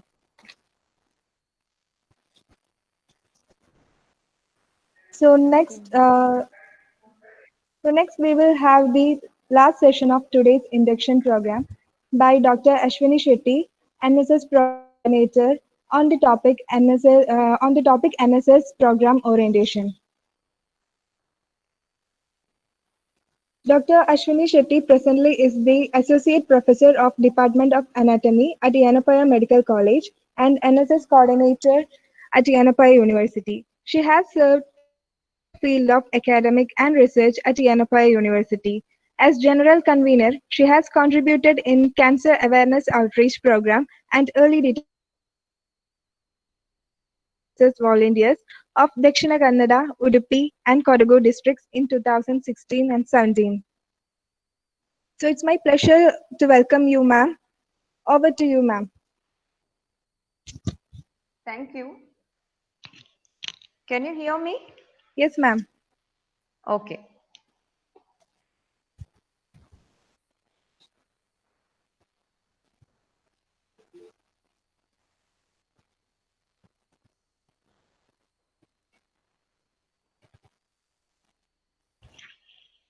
Okay, very good afternoon, one and all. National Service Scheme of Yenepoya University welcome you all, dear students of physiotherapy, pharmacy, as well as the nursing students, and welcome you all for today's orientation program. And I'm the coordinator of Yenepoya University, addressing you all related to what is NSS and how does it work, what are the different activities we conduct under the banner of NSS, at Yenepoya University. And the brief of all these I'm going to talk to you today. So first of all, what is NSS? NSS is a national service scheme under, it is a government organization under Ministry of Youth Affairs and Sports. So what is the symbol of NSS? So as you all know, this is, you must have seen it in your PUC, or some of you must have done a degree college, a degree course. So you must be a volunteer of National Service Scheme. So this is the symbol of NSS. So here the symbol of National Service Scheme as appearing on the screen, on the cover, it is based on Rath wheel. You must be knowing what is Rath wheel of Konark Sun Temple, portray the cycle of creation, preservation, and the release of signify the movement in life across time and space. So the design of the symbol, it is simplified form of the sun chariot wheel and primarily depicts the movement. The wheel signifies the progressive cycle of life, and it stands for continuity as well as the change, and implies on the part of NSS for a continuous striving forward for social transformation and upliftment. So you can see here the navy blue color, which representing the cosmos, of which the NSS is in a tiny part ready to contribute for the welfare of mankind. And here the red color, which represents the spirit and the giant wheel, what you can see here, the portrait of cycle of creation, preservation, and release. That's the cycle of life. So what is NSS motto talk about? That is not me but you. Always the motto or watch word of the National Service Scheme in not me but you. This express the essence of democratic living and upholds the need for selfless service and appreciation of other man's point of view, and also to show the consideration for your fellow human beings. Okay, it underlies that the welfare or an individual is ultimately depend on the welfare of the society as a whole. So therefore it should be the aim of NSS demonstrates this motto in its day-to-day program. So why the NSS we have? Before going to this, I would just brief on how this NSS movement takes place. The National Education Policy of 1986, that is modified in 1992, it intended to provide the opportunity to the youth to involve in different national as well as the state and social development through educational institution and outside agencies. So activities which are undertaken by the NSS volunteers in maybe adopted villages or slums for community service on yearly basis. Okay, so duration of these services will be about 120 hours for each year. So it is initially started in the NSS started in the, it is approved in 1986, that is in the National Education Policy of 1986. So later they made an objectives as well as the aims and different policies for the National Service Scheme under the Government of India in Ministry of Youth Affairs and Sports. So why we need to have a National Service Scheme at Yenepoya University? So it is mainly because to give an extra dimension to higher education, to orient youth to the community service, and also to expose them to the reality of life and bring about a changes in the social perception, and also to sensitize them to need of the masses so that they can accommodate them when they become a policy makers. So exactly what is the aim of NSS activities? So mainly it is making an education more relevant to meet the community needs of by exposing the students, volunteers to the rural population or the rural situations, and because they will be working in the community, mainly in their adopted villages. Okay, and we provide the opportunities to the students to play a role in maybe planning or organizing, executing the development projects for the durable community assets in rural areas or the urban slums, and improving the quality of life of economically and socially weaker sections in the adopted villages. And also we encourage the students to work with other adults in the rural areas, and we emphasize the dignity of labor and self-help, and also we develop the leadership qualities by unlocking the latent potentials among the students and the local youth to involve them in development programs.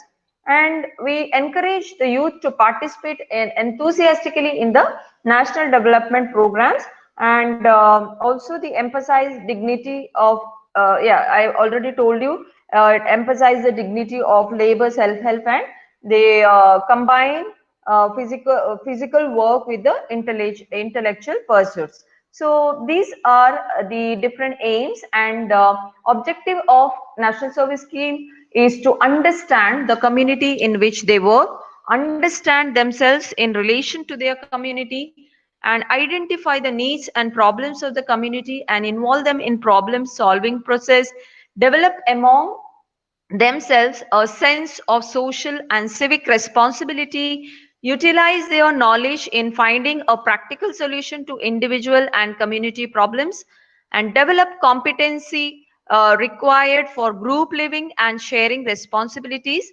gain skills in mobilizing community participation, acquire leadership qualities and democratic attitude, develop capacity to meet emergencies and natural disaster, and practice national integration and social harmony. Now, if you look at the organizational structure of NSS, mainly, as I said, it is under the banner of Government of India.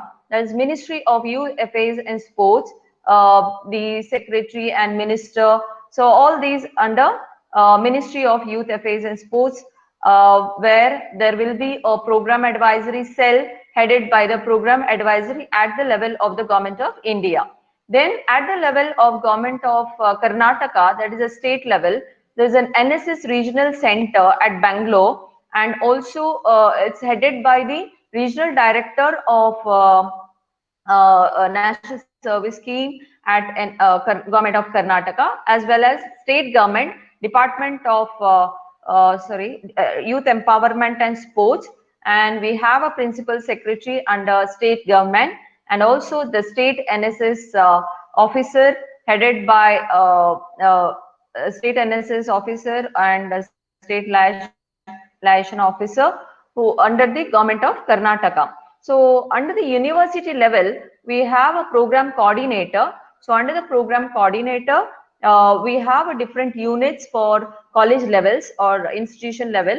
So we have at Yenepoya University, we have 12 units, NSS units, and under each NSS unit, we have one program officers for each NSS unit. And for each NSS unit, we have around 100 NSS volunteers to 120 NSS volunteers for individual unit. For example, now for physiotherapy, for nursing, and for pharmacology, we have separate NSS units for the physiotherapy and pharmacy department, pharmacology, as well as the nursing college.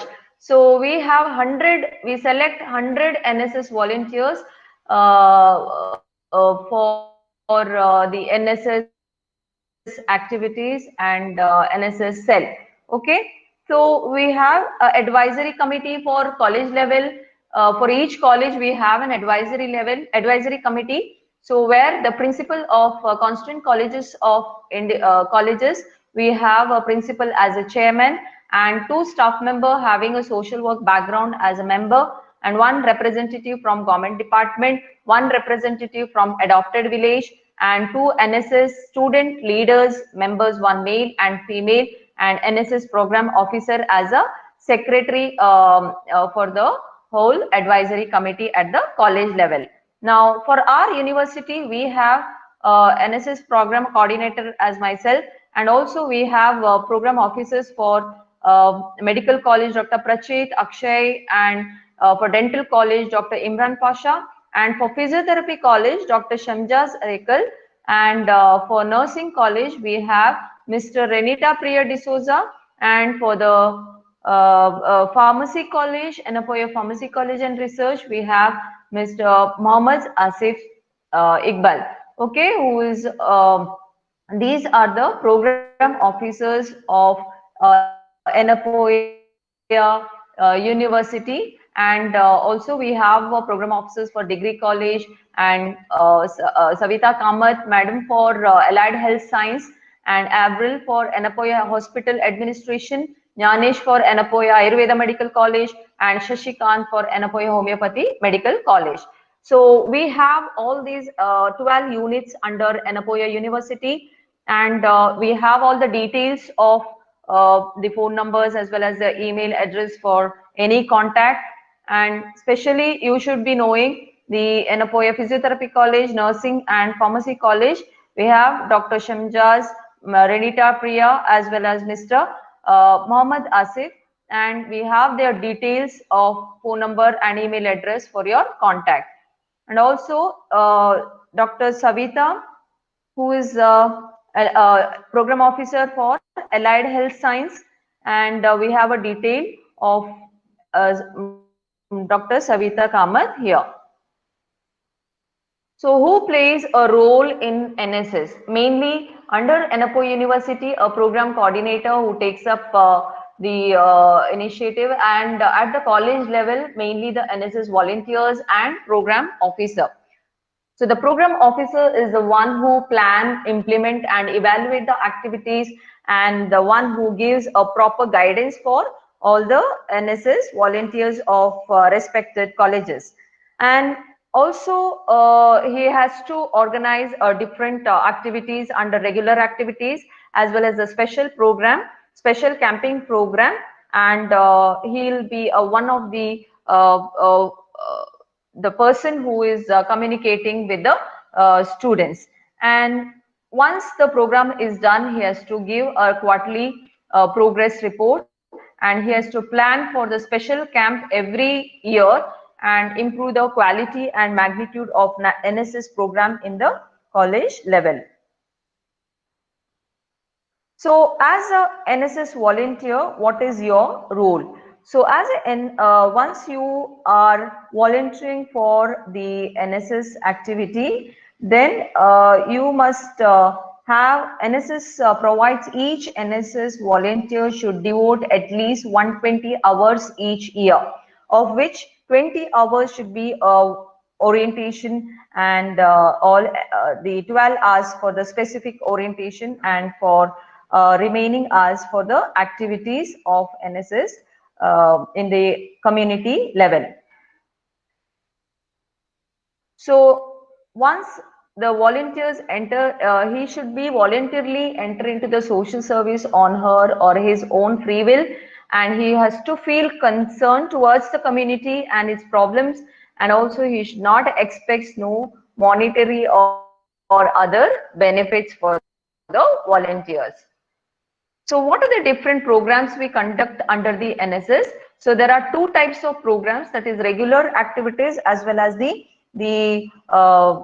special camping. So regular activities, like first we orient the NSS volunteers, that is called as orientation to the NSS volunteers. There will be a campus work and activities in the rural and urban community, institutional NSS activity in collaboration with the voluntary organization, and intervention during natural calamities and national emergencies, and observance of important days.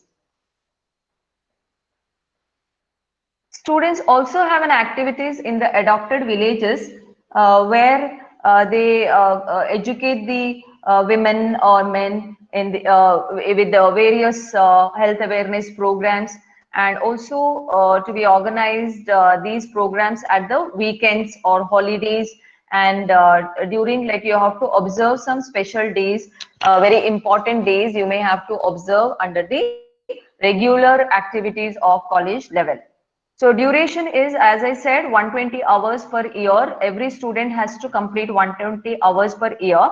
and it is mainly for 20 hours for orientation, 30 hours for campus work, and 70 hours for community service. Once the student enroll for NSS, he will be on NSS. He will be a NSS volunteer for 2 years. Okay, in 2 years, he or she has to complete the regular activities as well as the special camping program. He has to attend one special camp which is conducted in the once in a year. So he or she has to attend the special camping program. Then only he will receive the certificate. So in 2 years, he or she has to complete 120 hours. And some of the programs we can do in collaboration with the different agencies like Nehru Yuva Kendra Sangathan or different NGOs. If your students are in contact with any NGOs, you can conduct the program in collaboration with the NGOs, and also UN bodies like UNICEF and WHO, any bodies you can organize, and department like government departments like forest, horticulture, health and family welfare, the disaster management cells, rural development, and child and women development cells. So all these women commissions, so etc. So here you have to collaborate with some of the government agencies or NGOs. So you can conduct the program along with in collaboration with the different agencies.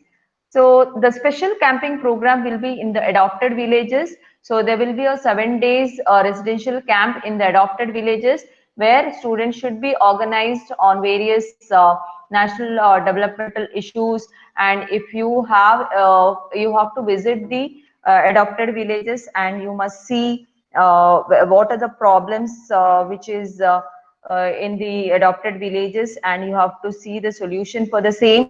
And also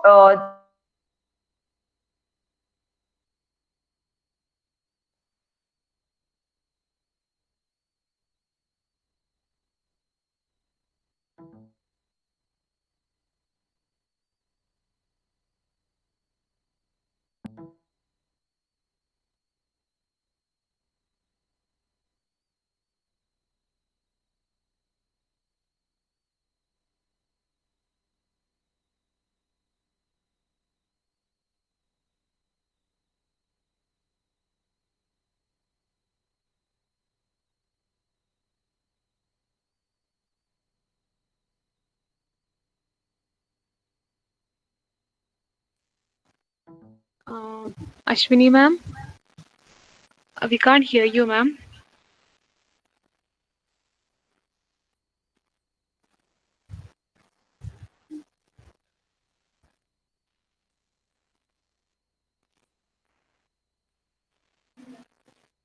I think there are network issues. She'll rejoin, okay? Okay, ma'am.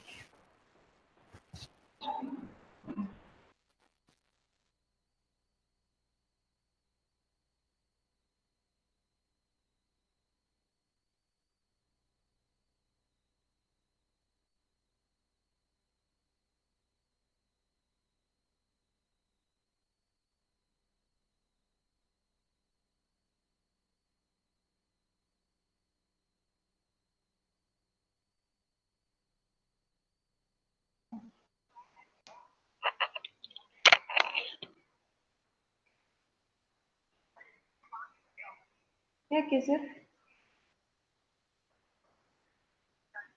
हाँ.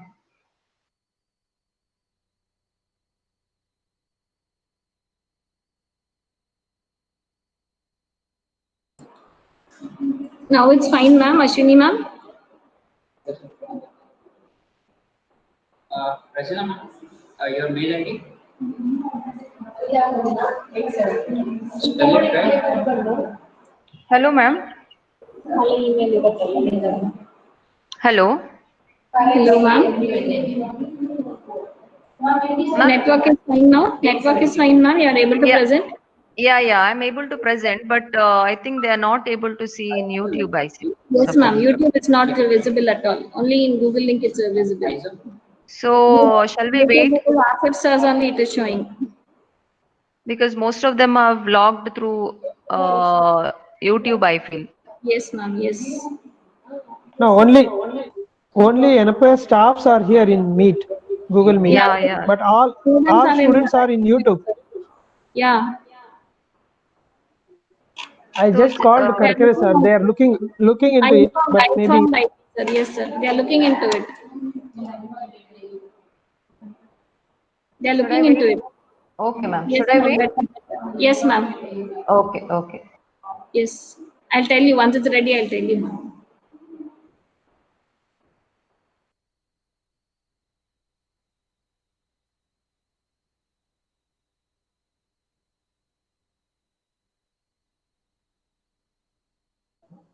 Dr. Savita madam. Yes, sir. I can hear you. Yeah. You want me to represent? Sir? You want me to represent because you told slides cannot see.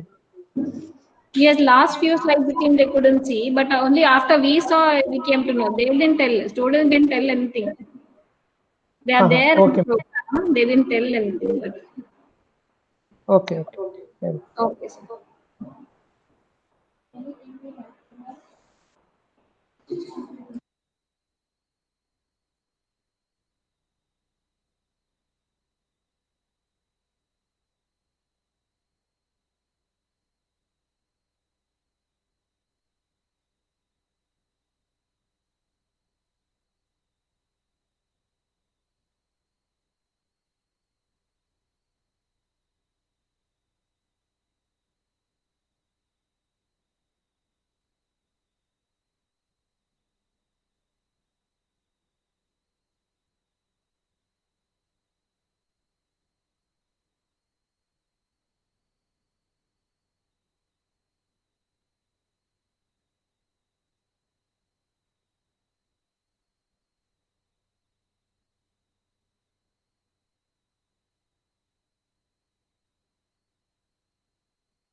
You too.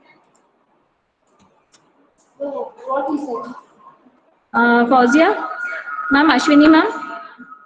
Yes, ma'am. I spoke to Kakera sir just now. He says even they are finding out what has happened. He asked us to wait a little, okay, to continue. Okay, okay. Yeah, Okay, I yeah. told him just now. Okay, ma'am. Okay. Okay. Okay. Thank you. Thank you.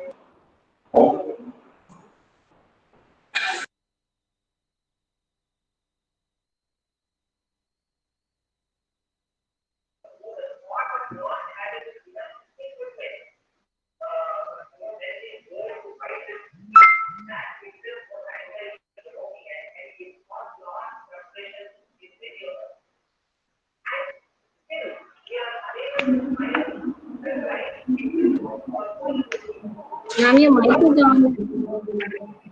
Ashwini, ma'am, your mic is on.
Hello, madam.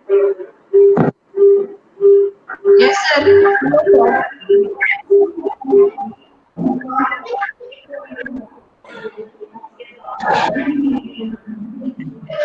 Madam, ಏನಾಯ್ತು?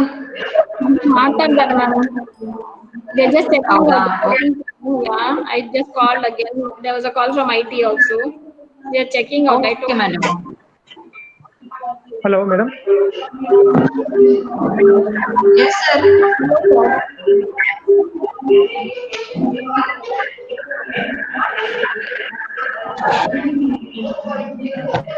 Madam, ಏನಾಯ್ತು? ಮಾತಾಡ್ತಾರೆ madam. They just checking ಹೌದಾ? out. Yeah, I just called again. There was a call from IT also. They are checking out. I Okay, told madam. Hey. Hello, madam. Yes, sir.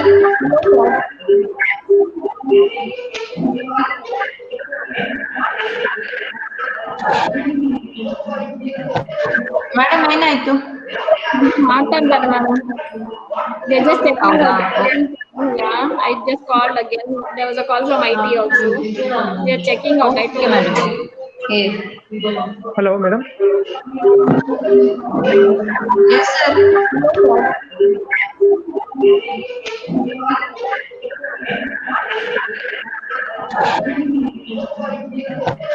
Madam, ಏನಾಯ್ತು?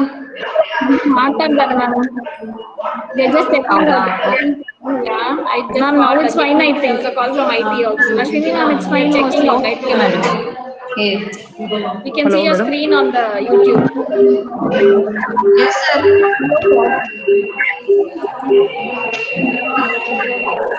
Yes, ma'am. And we can see your screen on the YouTube. Madam, ಏನಾಯ್ತು? Okay. ಮಾತಾಡ್ತಾರೆ madam. Just a minute. They just checking ಹೌದಾ? out. Yeah, I just now it's fine. I think the call from Should I IT start also. from the Ashwini beginning ma'am, it's or fine. you Checking out. I Okay, told madam. I have to start from the we beginning. can Hello, see your madam. screen on the YouTube. Yes, sir. Hello. Yes, ma'am.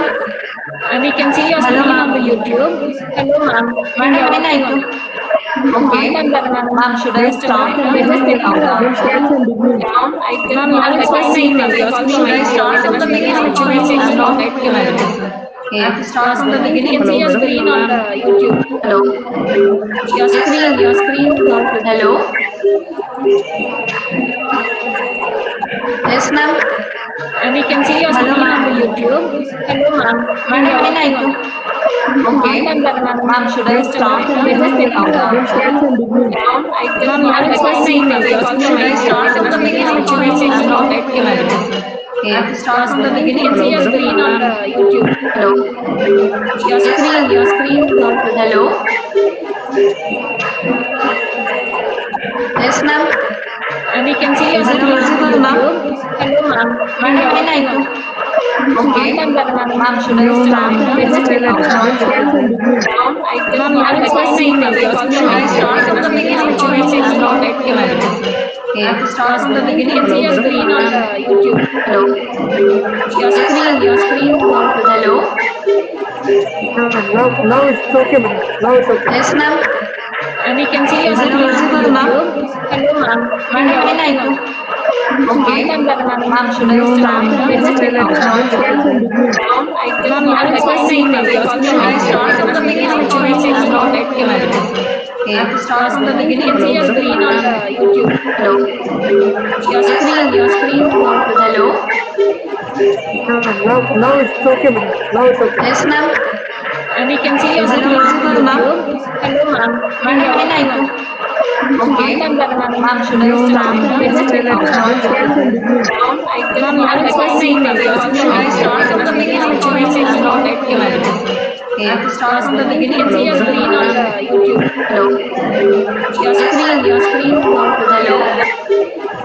Hello. Now it's okay, madam. Now it's okay. Yes, ma'am. And we can see your Is it screen on the visible, ma'am? YouTube. Hello, ma'am. Madam, ಏನಾಯ್ತು? Okay. ಮಾತಾಡ್ತಾರೆ madam. Ma'am, should I start from They just checking out. ಹೌದಾ? Yeah, I just now it's fine. I think the call from Should I IT start also. from the Ashwini beginning ma'am, it's or fine. Checking out. I Okay, told madam. I have to start from the we beginning. can see your screen on the YouTube. Hello. Your Yes, screen, sir. Your screen is not visible. Now it's okay, madam. Now it's okay. Yes, ma'am. We can see your Is it screen on visible, ma'am? YouTube. Hello, ma'am. Ma'am, can I go? Okay. Ma'am, should I No, start ma'am. from the It's beginning? still at start. Ma'am, now it's your screen. Should I start from the beginning? It's not let you. I have to start from the We beginning. can see your screen on the YouTube. Hello. Your screen is not visible. Now it's okay, madam. Now it's okay. Yes, ma'am. Ashwini, ma'am. We can see your Is it screen on visible, ma'am? YouTube. Hello, ma'am. Ma'am, can I go? Okay. Ma'am, should I No, start ma'am. from the It's still beginning? at start. Ma'am, now it's your screen. Should I start from the beginning? It's not let you. I have to start from the We beginning. can see your screen on the Hello. YouTube. Hello. Your screen. Hello, ma'am. We can start now. But there's not a Now background. it's okay, madam. Now it's okay. Yes, Yes, ma'am. Ashwini, ma'am. Yes, we can see your Is it screen on visible, ma'am? YouTube. Should I start? Ma'am, can I go? Yes, ma'am. They didn't see any of your slides. Should I No, start ma'am. from the It's still beginning? at start. Ma'am, now it's your screen. Should I start from the beginning? It's not let you. I have to start from the We beginning. can see your screen on the Hello. YouTube. Hello. Hello, ma'am. Ashwini, ma'am. Can you hear me? Hello, ma'am. We can start now. But there's not a Now background. it's okay, madam. Now it's okay. Yes, Yeah, ma'am. they didn't see any of your We can see slides. is it visible, ma'am? Should I start? Ma'am, can I go? Yes, ma'am. They didn't see any of your slides. Should I No, start? ma'am. It's still at start. Ma'am, now I it's can your start. screen. Should I start from the beginning? It's not let you. I have to start from the beginning. Yes, ma'am. Hello. Hello. Hello, ma'am. Ashwini, ma'am. Can you hear me? Hello, ma'am. We can start now. Begin, But right? there's not a Now background. it's okay, madam. Now it's okay. Yes, Yeah, ma'am. they didn't see any of your We can see is it slides. visible, ma'am? Should I start? Ma'am, can I go? Yes, ma'am. They didn't see any of your slides. Should I No, start? ma'am. It's still at Yes, start. madam. You can see now. Ma'am, now I it's Go your ahead, screen. madam. Should I start from the beginning? It's not let you. I have to start from the beginning. Yes, ma'am. Hello. Hello. Hello, ma'am. Ashwini, ma'am. Can you hear me? Hello, ma'am. We can start now. Begin, But right? there's not a Now background. it's okay, madam. Now it's okay. Yes, Yeah, ma'am. they didn't see any of your Is it slides. visible, ma'am? The different ma'am, can I go? Yes, ma'am. They didn't see any of your slides. No, ma'am. Yes, madam. You can see now. Go ahead, madam. Should I start from the beginning? I have to start from the beginning.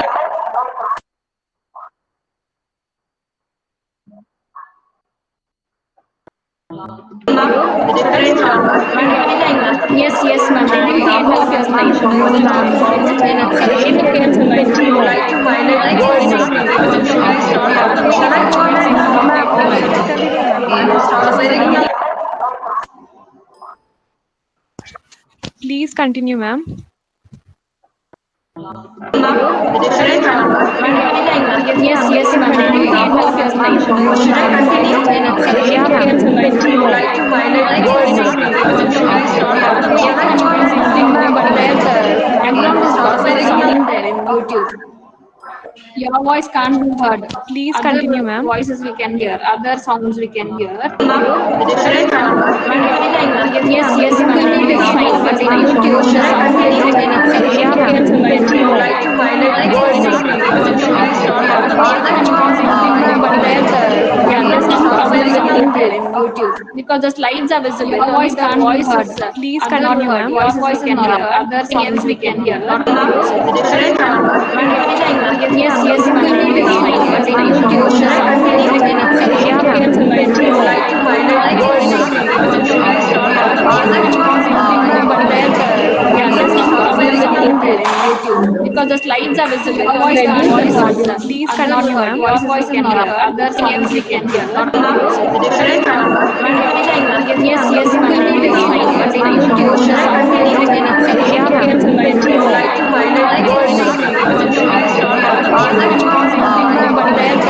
but there's some problem sounding there in YouTube because the slides are visible. Your voice can't be heard. Please continue, ma'am. Your voice we can hear. Other sounds we can hear. The different ma'am, can I go? Yes, ma'am. It is fine. But in YouTube, the sound is Yeah, ma'am. You can see now. Go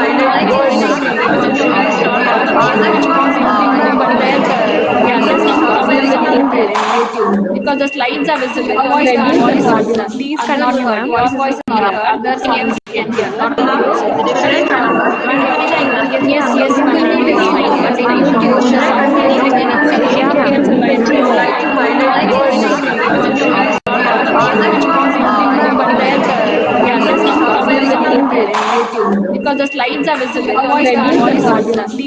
ma'am. Your voice is clear. Others can hear.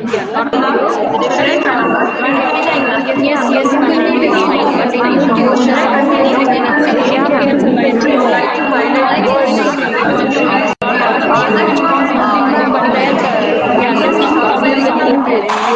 because the slides are visible. Your voice is audible. Please Others continue, ma'am. your voice is clear. Others can hear. Not different. Yes, ma'am. It is fine. But in YouTube,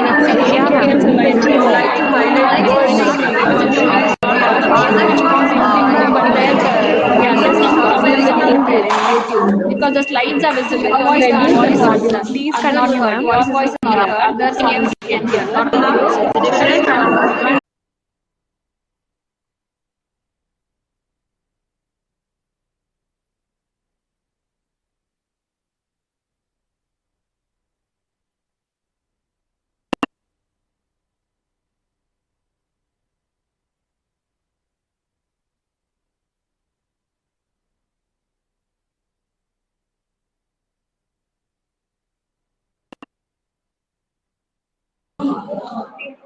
Yeah, wait, just wait. Let's see.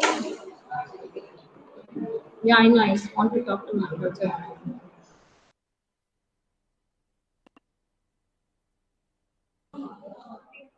Yeah, wait, just wait. Let's see. Yeah, I know. I want to talk to my brother.